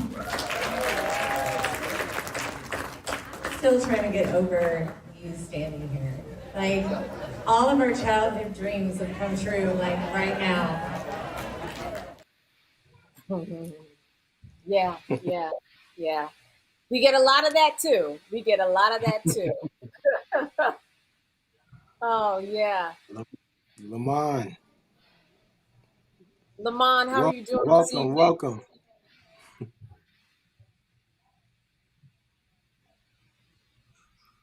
Can you hear us okay? All right, I can hear you. Oh, there you go. Just trying to unmute this thing. What's up? I can hear y'all just fine. Okay, good deal. It's Can good y'all to hear and see me? We can hear you. Yeah, Yes, we can. Yes, we can. We can hear you. All right. All right. Appreciate you this evening. You were on our one of our first shows. Yeah, a lot of people love that episode. Yeah, you were. That was our first recording day. That you came down, shared some stories. Really? Yeah, absolutely. I didn't know that. I'd have never known that. Y'all look like y'all been rolling for a few weeks. Yeah. But listen, Malcolm would say I'm a good actor. My voice is right. I'm a good actor. Right. But you know, Yes. I know that you certainly you've crossed paths with him for really decades, and I just wanted we're bringing on people just to share whatever they would like. You know, people are talking about the cultural contacts and personal stories, brotherhood stories, whatever you'd like. The floor is yours. Man, we talking, 40 years of like, who knows what to bring up. Uh-oh. You're gonna have to be more specific than that. But Do you have a story that you think speaks to him as a person? That's what we've really been honing in on. And even when it comes to his acting and the types of parts that he took, he was very, very specific. And I know that that's a thing that you have also talked about, like, all right, the types of parts that I want to take, I have to be particular because I'm speaking for the masses in many, many ways. Right. Yeah. So naturally I've been, we all kind of naturally just go down memory lane. Like, I think one of the fascinating things about, if we talk about the miracle of birth, we need to talk about the miracle of transitioning just the same, right? So when you do that, literally, I think not only does that person's life kind of flash before our eyes, but so does our own. And sometimes I wonder what other purpose there is sometimes in these times and in these experiences. And I think it is to be reminded of being appreciative of what you have and even what you had, as well as how important it is to really be present, cherish life. Obviously, don't take it for granted, but it makes you think back about all the many different times you laughed or cried together, or, we've talked a lot about the trials and tribulations of of relationships, and I was, I was there for it. We've been through some things, right? So, but it also really sends me back to, like, I can see, like, I have a picture even in my head now of our mothers sitting and talking. You know what I'm saying? Like, there's these other things, and I was so looking forward to getting our wives together soon and having the kids meet each other, and Like, so, just the fact that we didn't have that chance and that opportunity is heartbreaking. But I think was trying to remember the details of the first time we ever met. And this is something that keeps popping up, even with people that are in your life in however so many different ways. You think back, you're like, one of the greatest questions is, do you remember when we first met? And most people don't remember. Most people actually don't remember. And there's something about that. Either way, I think that's fascinating. And it can speak to the intimacy of your relationship, whether you remember every detail or whether you have no clue when that first moment was, right? Because sometimes you're so present with that person, you don't even remember when that first event, right, happened, Yeah. and all the little nuances that were happening within or around you. And then there's other people, because the connection was so significant, you remember every single detail, right? Yeah.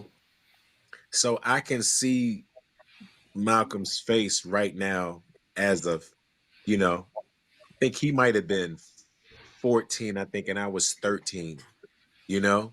Um, and the irony was that he was actually a special guest. He was like the featured performer in this show that I was in with other peers and classmates of mine. And now some of those people are my dearest of friends. And, again, we've grown up together since, right? Since those days together. And just the fact that the same, like, it's really as if no time has passed. The same vibes that we had then are the same vibes we have now, you know? Yeah. And at the time that he was already coming into his celebrity, right? As a young teenager, you know, he didn't he might have been relieved even that I was around. You know what I'm saying? I know how it is. Sometimes you go certain places and you're like, man, ain't nothing but women here. You're like, oh, wait a minute. I think there's another dude. Is like, like we can even be like that with black folks. You go somewhere, you be like, man, there ain't nothing. I'm like, oh, wait, are those black folks? you know or it's like, is that a brother, um Right. so who knows, he could have been like, yes, like, another guy, like, my age, but similarly, it was, we were all excited to meet him, but then just that quickly it was just two regular dudes, two teenage boys just kicking it. Now, we had to be on point because we were in a show together. I can't even remember the name of the play, but I think it was actually, it might have been the Warner Theater, Really? coincidentally, in Washington, D.C. I think it actually might have been at the Warner Theater because I don't recall it being at the National Theater. Um, and and did he? Yeah. Okay.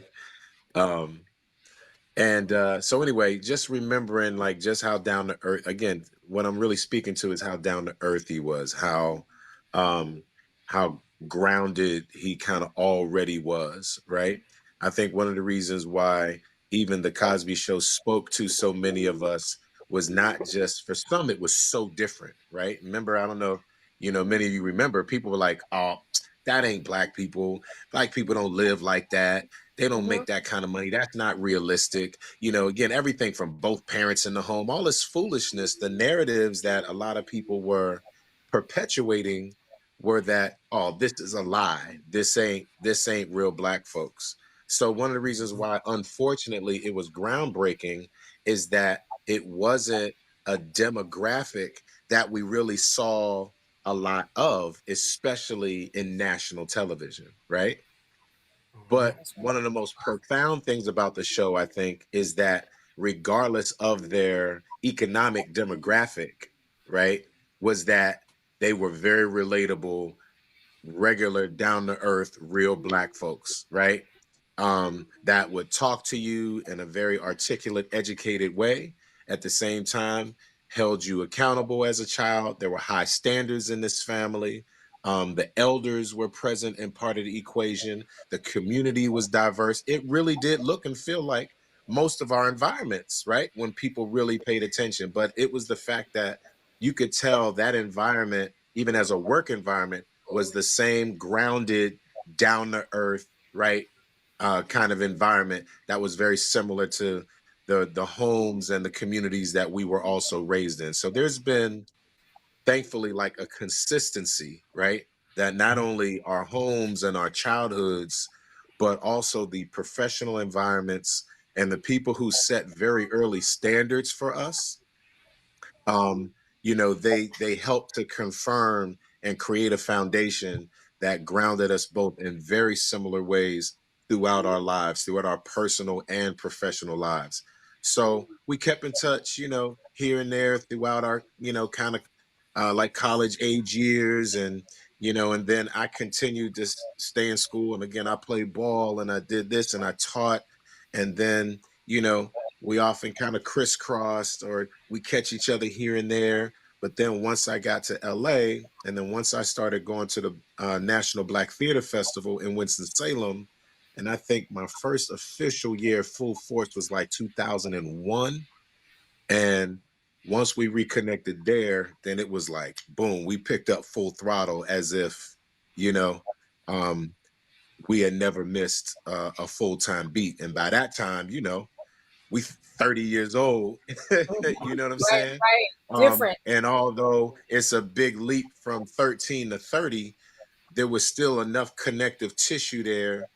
And again, always knowing kind of who your cats are, who your boys are, right? And those people that are kindred spirits on and off screen. And when we had the time to really like spend a week together, and we were together all day, all night, right? And then we started this whole again, with some other peers, naturally, we were the generation, the younger folks that are coming in. And then that was the year we started this whole midnight poetry thing that now is a mainstay of the National Black Theater Festival in Winston-Salem. It was just a weekend then, but we were like, literally, we had to kick people out 3 o'clock in the morning. You know what I'm saying? So we were kicking it all day, all night. And then we did this stage reading. And I talked to my man Gavin the other day. The stage reading, and the name of the play, I think, was Cut Flowers. And we killed this thing, man. Got a standing ovation. And again, it was one of those other moments where we looked at each other and we was like, you got some shit here. Like, we need to be doing more of this together. Like, so again, it was just this thing, and there's often an unspoken thing. It's a thing sometimes amongst men. Hold on, son. I hear you. Okay. All right. It can be, it was always the kind of vibes where, you could give each other a look, or we might both be getting bombarded with pictures and photographs, and we, share a look, and it'd be like, yeah, you ready to go? Yeah, me too. You know what I mean? Or you good? Yeah, I'm good. You good? Yeah, I'm good. Without having to say a word, like, yeah, man, hey, this is what it is. And sometimes even like, whew, I'm tired as hell, but we're actually fortunate to have this kind of love from our community, this respect from our peers and younger people, and be here, rocking with our elders, and back on that wood, back on the stage, which is where we know it really goes down, right? So there's so many different, so again, if I were to jump another 20 years from there, then we're in our 40s, right? And early 50s now. And it's like, so it's really a profound kind of arc to just have, been here, then there, then there, then there. And again, part of what breaks your heart is that, we won't have another 20 or 40 years of stories to recall and create together. But these last 40 have been remarkable. And but yeah, just one of those guys, like I can't think of him without thinking of his smile, of his laugh. I remember how jealous I was that he learned how to play that fucking bass before I did. And it was also kind of like, listen, man, like, I'm trying my best not to look like a copycat, but I'm still gonna learn how to play that thing, and then we might be thumping. We might have to thump side by side. You know, I ain't gonna have my chest hairs out and shit. You know what I mean?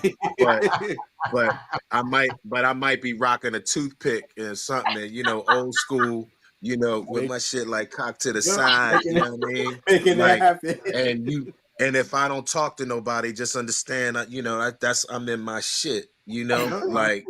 That's just, you know, that's going that, you know, like, so I mean, you know, it was just like all kind of, and we could just be completely silly at Yeah. any given time.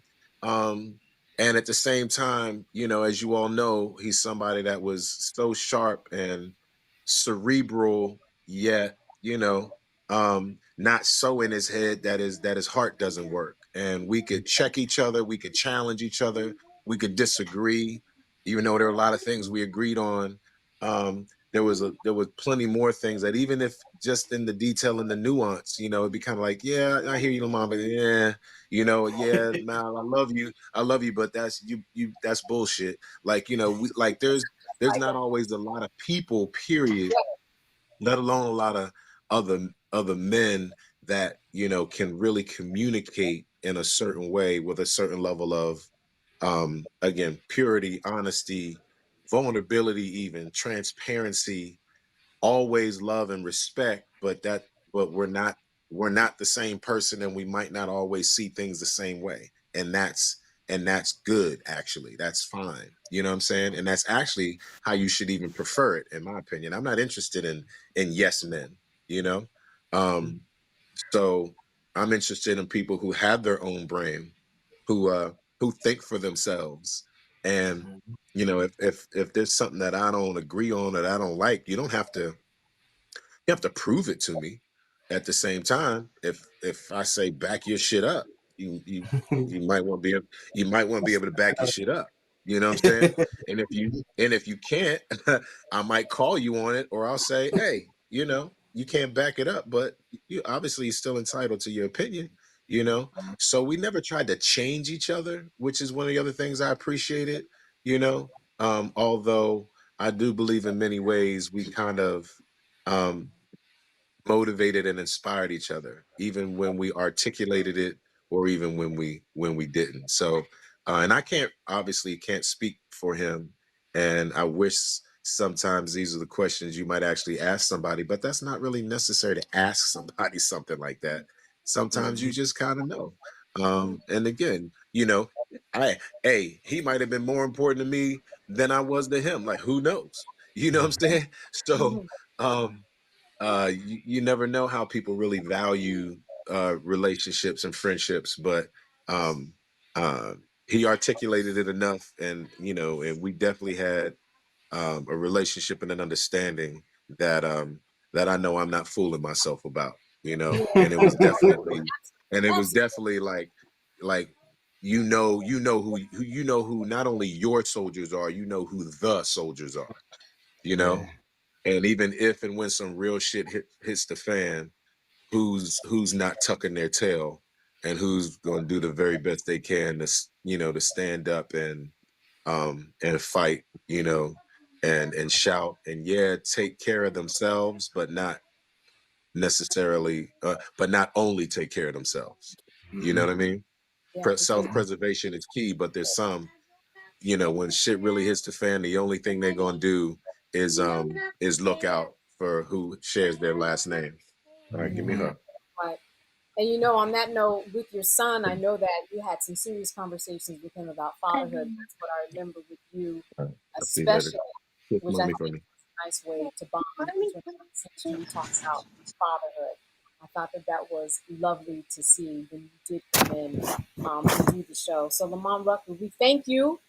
We thank you very much this evening for adding a lot of color, because you took us back over 40 years with Malcolm-Jamal Warner. Two young kids who grew up and still respected each other, and you really can't beat that. We really appreciate you.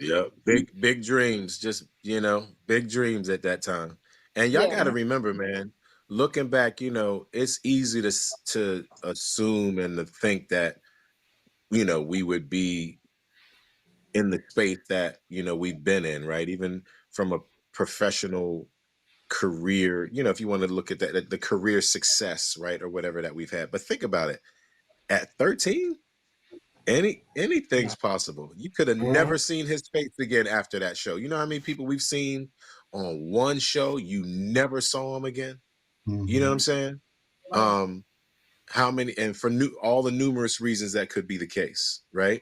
So there's no guarantee that we would, would there still be some a level of immortality, if you will, right? As we say in serial television, when your shows just like will continue to live on forever, likely, but also there's a lot of things that a lot of people that to some degree have been forgotten. So I think it just says a lot about the real texture and character of a man, and of our brother in particular, where the ability to sustain and even to transcend a role that sometimes people can only see you as this when they see you.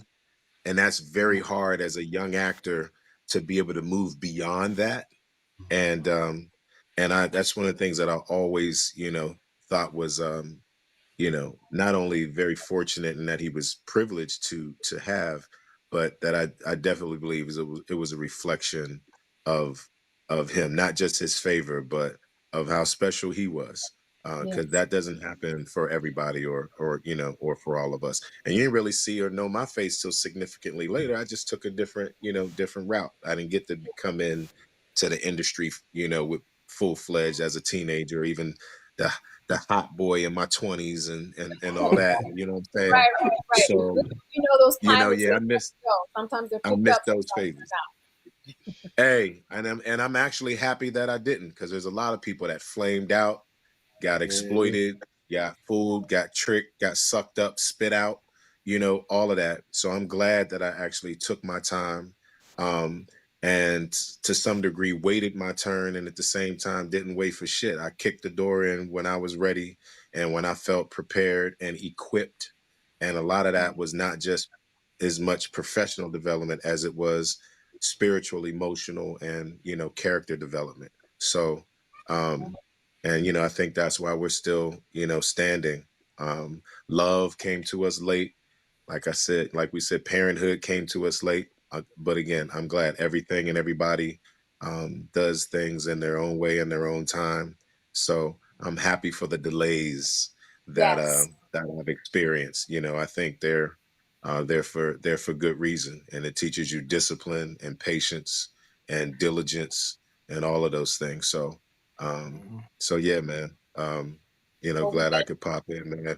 And I hope y'all keep Not All Hood going in some form or fashion. So, if I can be an asset to whatever you all pivot to, or however you continue things. But I would hate to see, that product, that production, that concept, and also just the community that I think you all have established, have really, kind of you planted a strong seed, and I hope you can keep the wheels turning.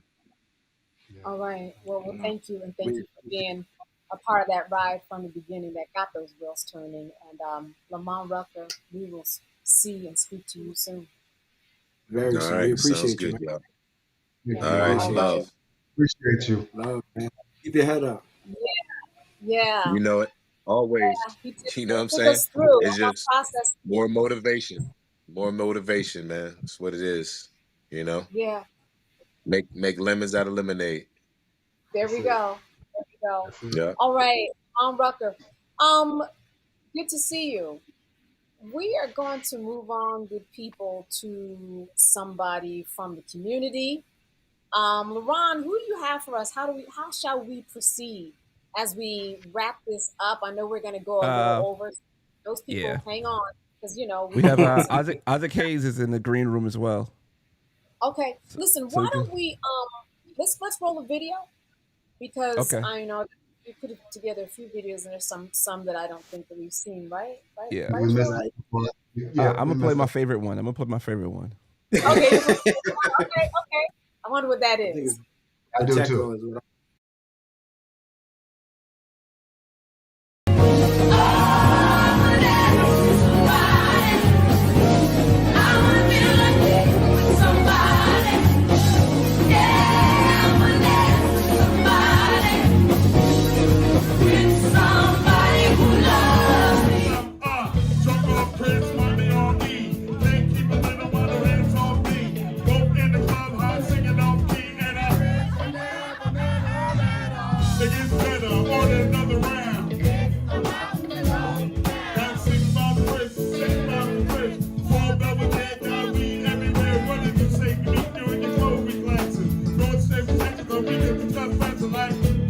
Translucent brown,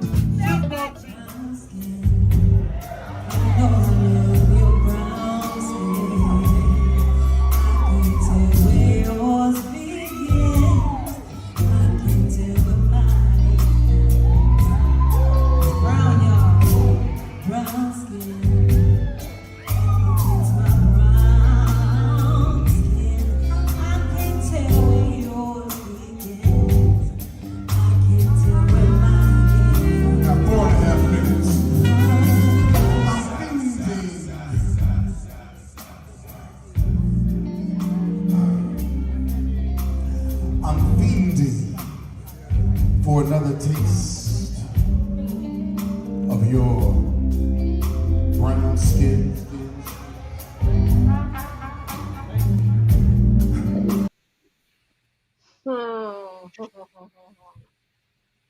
I had a feeling that was going to be it. You can't. I know Lane is smiling. That Buteco is such a vibe. Oh my god, that Buteco is crazy. That Poteco is like, let me tell you, I used to say all the time, if you have not gone to Poteco to see Malcolm and the band play, they are phenomenal. They like honestly, they keep the vibe going for hours and hours and hours and hours, and it'll go from one song to the other. It's a small space, but they make it feel like it's really huge, and the rotation just happens all night. It's unbelievable. Yeah, and for people who missed it, that was Buteco. I happened to catch one the last time I was there, May 1st. Forced myself to go because I was far away, but I said all the stars aligned. And you're right, those people loved it. They lined up. It was a whole vibe, and you can see Malcolm married to that bass, like he was born to play it. Really amazing. Mixed all type of song. T.C. Carson was there performing the night that I was there. And you never know who's going to come out on that stage. That he again provided another stage for people to express themselves and bring people into the circle. And after, he took in all the people, all the things, the patience and grace that we've been talking about all night. But there's a really good transition to go to Mr. Isaac Hayes III, who we know. Look at him. Look, we know he's a professional. Look. I knew he was going to be produced. Super produced. Super produced. Hey, Isaac, how are you? How are you guys? How you doing? Doing well. Listen, we've been talking about Malcolm the Man. We thank you so much for being with us today. I know that we had a lot of things lined up with you, which I won't go into, but you did come on the show. Your show is going to be released. An amazing show. But I also know that speaking to you, you talk about, the cultural context in which Black people are really the leaders in so many things. And I'm sure that you have a very interesting lens about Malcolm in that particular cultural context and how he moved through the decades to kind of this place where we are now, and we're seeing how he is just revered. Yeah, well, I mean, first off, I'm going to see how you guys are doing. We've been in contact, but I know you guys are a close knit group. Even being in that environment for the time that when we filmed our episode, it was just great to see you guys and people, owning their destiny and making content and creating something that they felt was needed, which absolutely is needed and still needed for Black people. When it came to Malcolm, one of the things that I'm really big on in our community is honoring our icons. And I think a lot of times we move on from people that are so significant in Black culture because we are so innovative.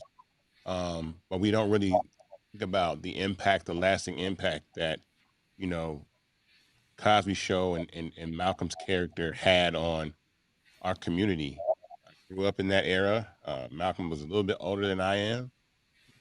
But he is that individual that is part of America's Black family, the cousin or brother that you always know and have always known. And when you see them doing well and doing things, um, you look up and say, like, they're still, they're still living the life and living up to the character that they displayed as a child. And I think it's really something to talk about with Malcolm, because in Hollywood it's such a very vicious game, and I love the fact that he made it through that, because a lot of people don't. A lot of young child stars don't, and that you know the kids from that show really navigated, um, through to adulthood, um, achieving and following their dreams. And Malcolm was one of those people that did that. When it came to Not All Hood, and I think that this important is because when when we think of the idea of what a black person is, we've not always been in control of that in pop culture and in the media. We've not really been able to decide who dictates that, because we don't really control the distribution of our content in a way that we get to decide how people see us. And so I understood immediately, like, why this podcast was important, because ironically enough, um, I think our episode came about, and I remember that we were going to save it for the show. Is that he was like, black people are not a monolith.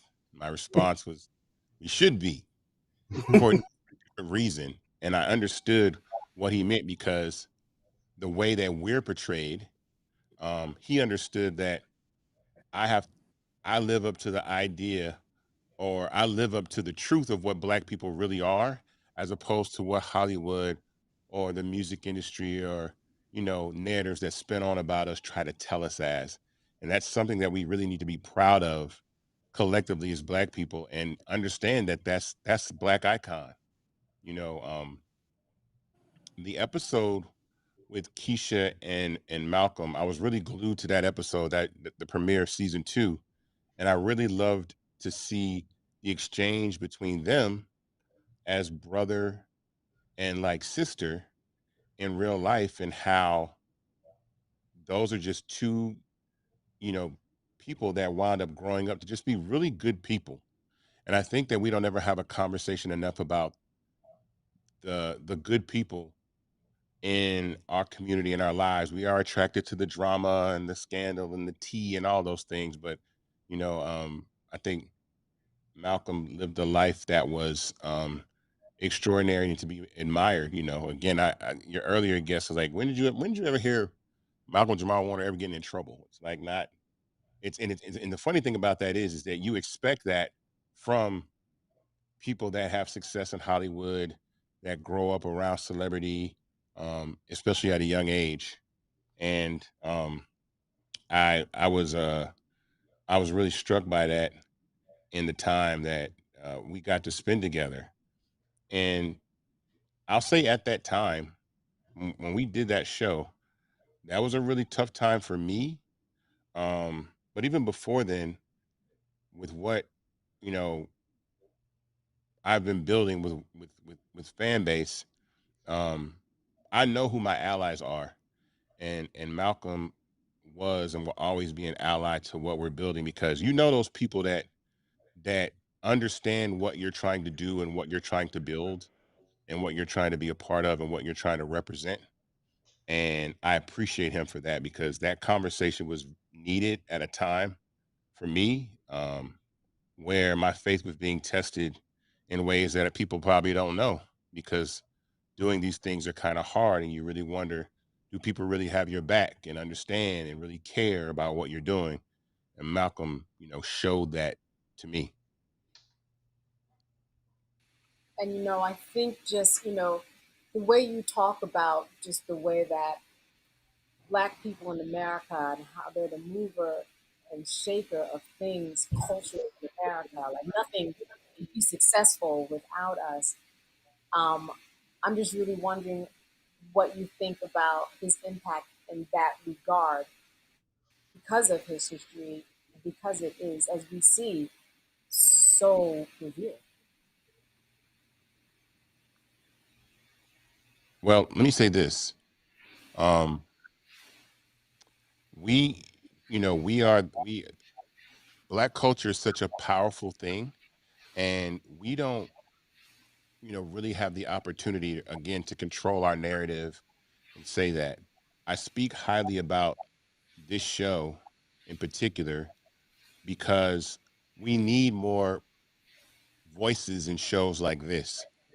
I know again that there's more to our community than a lot of the things that we are entertained by, but a lot of content doesn't get the opportunity to be seen, and there's a lot of conversations that our culture need to have, and this platform was giving a perspective, um, and is going to continue to give a perspective. I know you guys are going to continue to give a perspective um, that we need to hear at all times. Um, Also, personally, I'm growing up in life, and I want to say that I took a lot of what Malcolm was saying in that episode and after the episode and what he was doing. Let me talk about that for a second too, because um, everything that's gone on in the last week just caught me so off guard because um, I just celebrated my 50th birthday not too long ago. And when I did you guys' show, as soon as the show was over with, Malcolm gets up and starts doing these stretches, like these poses, right? I know you guys know what I'm talking about, right? Yeah. Malcolm is doing these and it's like, and he's unapologetic. It's not embarrassing or nothing because it's like these are some weird poses. Like he's really doing some stretches. He's like he's doing it, and I'm like, hey, what are you doing? And he's like, listen. He's like, the key to physical longevity is flexibility and muscle strength, right? And really stretching is just a really big thing that people don't realize that really gives you physical longevity. And I was like, I'm gonna remember that. Like, this is serious, huh? I'm serious. I'm not. This is. I'm for real, right? So this is a true story. Last Thursday, my back starts hurting me. Like for real. I'm like, yo, I don't never have no back pain. It's not anything like that. But I was like, oh man, I hope this is not what 50's like. Because all of a sudden you just go along and your tires give out on you. You know what I'm saying? So I said, I remember what Malcolm said. I'm gonna start stretching. So I really had a rough 3 or 4 days, like to the point that I don't have very many sleepless nights. But Sunday, like all Sunday night, I did not sleep. But the stretching is really what helped me. And it's crazy that I met Malcolm like at this time in my life where, you know, we have to take care of ourselves. To the Black men out there, that's something that Malcolm taught me is to care for our bodies. I don't drink, smoke or anything like that. But I saw like he's physically fit. I was like, yo, you look good. You know what I'm saying? And I was like, I need to really be mindful about that and just what I'm doing. And Yeah. so I took that with me. Like, and so when I got the news, I was like, that just it's the most bizarre thing to really have someone on your mind like that in a way, and then you hear something about them like that. And I know we've been talking about, even our episode, because that was one of the most, I guess, kind of cathartic conversations that I've been able to have because you guys caught me off guard. I'm like, are we recording? Yeah, that's right. That's right. Intros. You never know. We just like to get in that conversation. Yeah, we're going. Yeah, I'm talking like, when does the podcast start? He was like, we started. Yeah, look, we sir. we're having we're having this whole conversation, so it doesn't feel like a podcast. It just feels like dialogue between Black people that really need to be able to have those type of conversations. And so it was cathartic. It was inspirational. It was really needed for me, and it was educational at the same time. And I think, you know we left that conversation um changing our mind about a few things in ways. I know, because again, I'm glad that Malcolm got to experience Atlanta and Yeah. the blackness that this city has. I saw when Keisha was talking about that, he's like, oh, it's just temporary. I'm like, Atlanta don't really work like that on you. Once you get around, once you get down here and you kind of see like your people in the way that that we are in positions of power and brilliance and art and class. It's like I think I might want to stay a little bit longer, and before you know it, Atlanta kind of wins you over. You know what I'm saying? And I'm glad he got to experience the blackness of this city, because I think that's something that he really enjoyed, and I really appreciated our time together, and I'll never forget that time that we shared. Isaac Hayes, thank you so much. Thank you so much for those words. As you know, the episode, folks, has not been released, so we're going to make that a big one. We got to get back on Fanbase and do a live watch. And we really appreciate all of your help with those live watches too. And so does he. I actually called you and told you that, we were texting about you. So I gave you the message that he gave for you. And we will continue to be with us. You're part of it. You're part of the show. You're part of the fabric now. So. And we certainly appreciate you. Yeah. Yeah. You've texted me. You've called me. You've called me every day since, man. And I appreciate you for real. Like Candace just said, you're part of the family. You part of the game, man. We appreciate you, dear. Thank you. Absolutely. I tried my best when I called you, and then when I broke down crying, I said, "Oh wait, I'm not trying to make your day bad." And you said it's okay. So I thank you for that. Thank you. Absolutely. I mean, all right, we will be in touch on a lot of levels. Isaac Hayes III, good to see you. Good to see you too. All right, as we move on, listen, I know LaRon, what do you got for us? Because I know that we are, it's all in LaRon's hands at this time. We're closing out the show, I know, in a few minutes. Do we have somebody who might want to speak with us, or maybe even a video? Like I said, we collected. Yeah, we could do a video. I could put the phone number up. Yeah, put the somebody phone could number call up. in. Video. Okay. Can you run the video while we put the phone number up? Let's hear from a couple more people before we exit. Thank you to Roland Martin Unfiltered. While we are at it, we are on his platform. We are also on another show on his platform too tonight. So the phone lines are now open to join the conversation. Let's do a little bit of that. I think this is yeah. I think yeah. You know what we didn't talk about? What did we not talk about? We didn't talk about Malcolm's love for LaRon. Yes. And the fact that LaRon's doing this, how do we just bubble over that? Shout out to Ron Gaskins at Broken Traditions and Wins and Lessons. Yes. No problem. And something was on my heart. Like, let me call Troy, see if y'all need help. And boy, did y'all need help. I was like, all right. The whole back show. Hey, listen, we appreciate you so much. It's all good. It's all good. It's all good. Watch his podcast. Both of them are. Yeah, say the name of his podcast one more time. Broken Traditions, right? And Wins and Lessons. And Wins we got a caller coming in. Give me 1 second. Let me set this up and make sure this caller not like some spam bot or something like that. Okay. Okay. Yeah, and that Go ahead. I was gonna say, I just remember when we brought up LaRon's podcast, and I told Malcolm to take a look. Again, right? Usually it's a whole bunch of dialogue between all of us, not just Malcolm. And he looked and was like, "We have to do this guy." You remember? He was like, "He did the episode I wanted to do." Yeah, that's what he said. He did the episode I wanted to do. That's exactly what he said. Yeah. When he knew, he knew. He used that phrase a lot. When I know, I know. When I know, I know. Yeah, he liked him very, very much.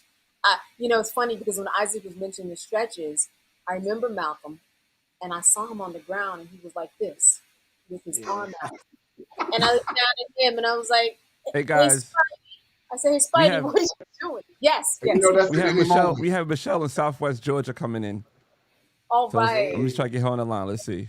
Okay, welcome. Hello?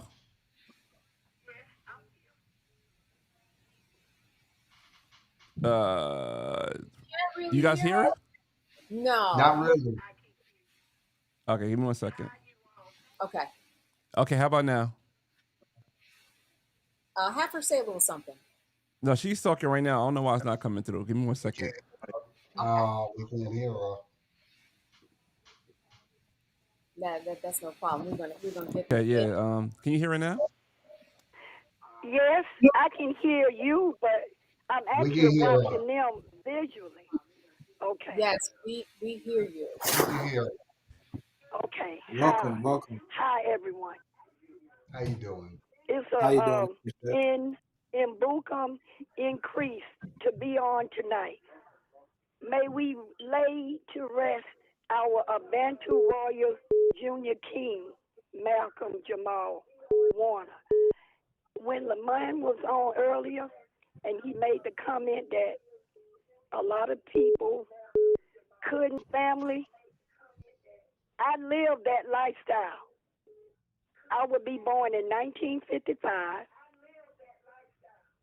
and I grew up at the street right off of Benjamin E. Mays Drive. Oh. And Dr. Benjamin E. Mays lived one block from me.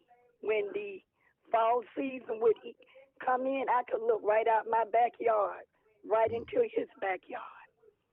There were doctors, lawyers, teachers, nurses. My late aunt, she worked for the first black doctor on Auburn Avenue.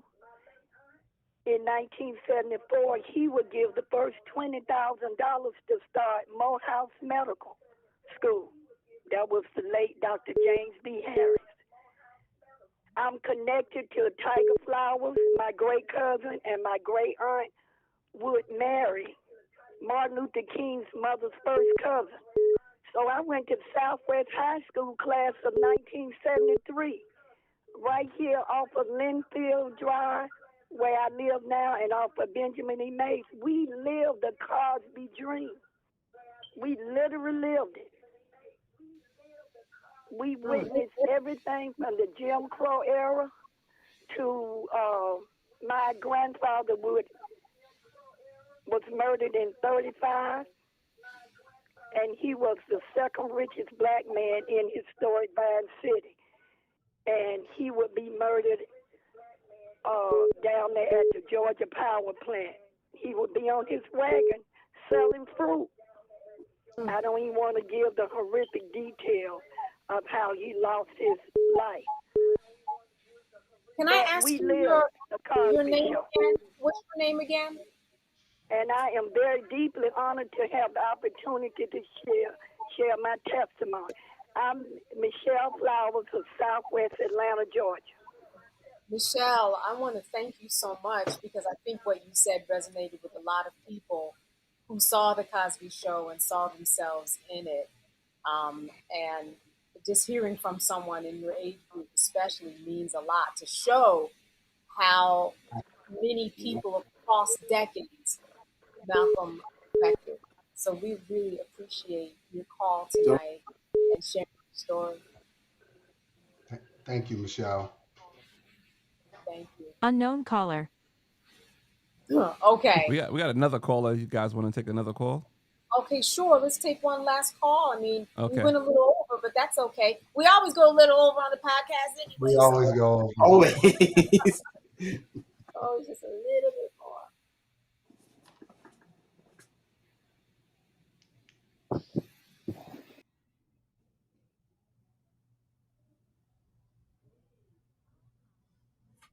Candace, you're muted.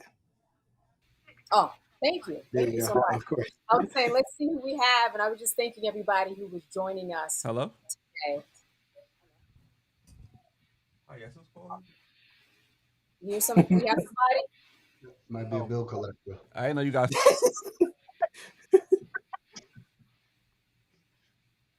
Hey, LaRon, we have somebody.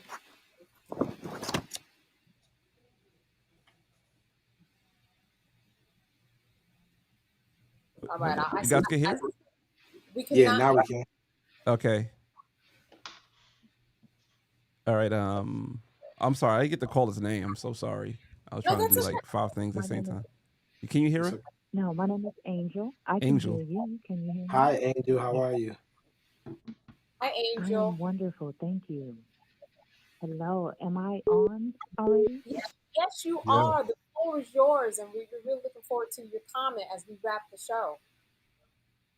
Awesome. Well, I just wanted to say that everyone has said how authentic Malcolm was, and he was just that. I had an opportunity to interview him on a podcast when podcasts weren't where they are now, at the BET Awards. And I just want to say he hugged with his whole heart and he transferred such positive energy to people. And I'm saddened by the loss, but I don't miss or an actor. I remember him as an activist. And I'm just so moved by all of you and your bravery and the courage that you guys are showing us. And I am looking forward to Not All Hood. And I just encourage everyone to listen to his song, I'm Ready, from his Selfless album. And I want to thank you all just for saving space for us to have this conversation. Thank you so much. Oh, thank you. You. We appreciate you so much. Thank you for being here. Thank you for sharing that with us as well. Thank you. You all have a good night. You too. Good night. And thank you for being a part of the community. Yeah, absolutely.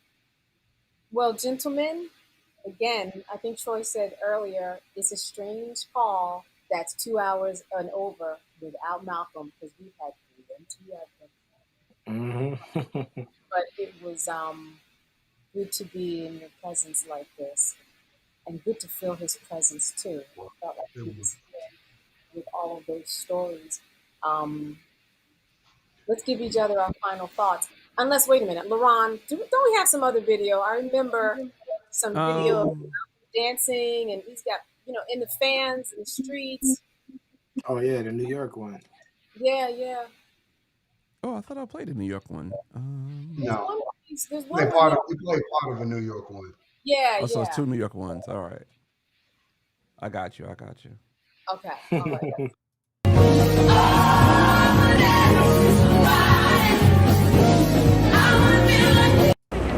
Sorry? I'm all the pictures. All right. Have a great day. You too. Not all.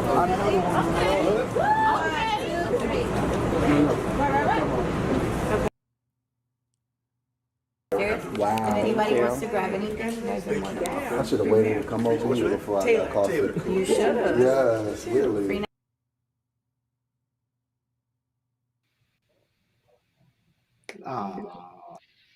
Yeah. There's one more good one that you missed. Yeah, there is. Oh, I know which one you're talking about.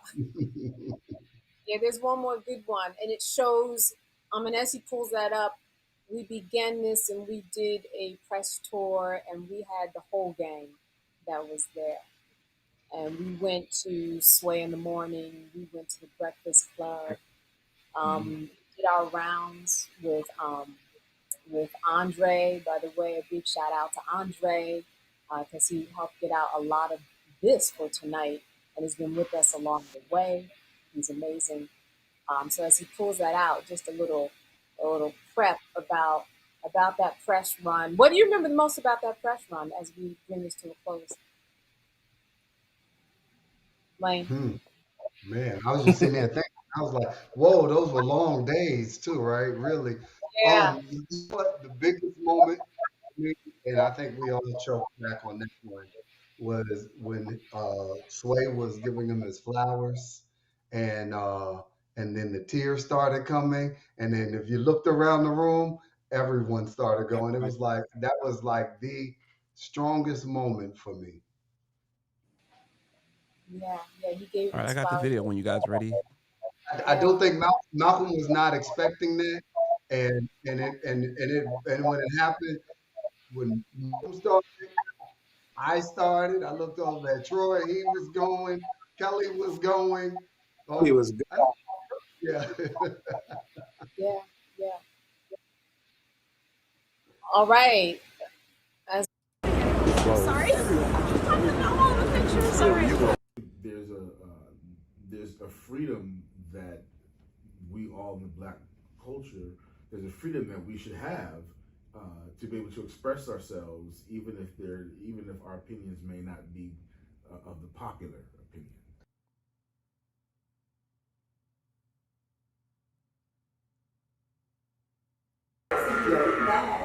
definitely heard since I was a little kid. Got it.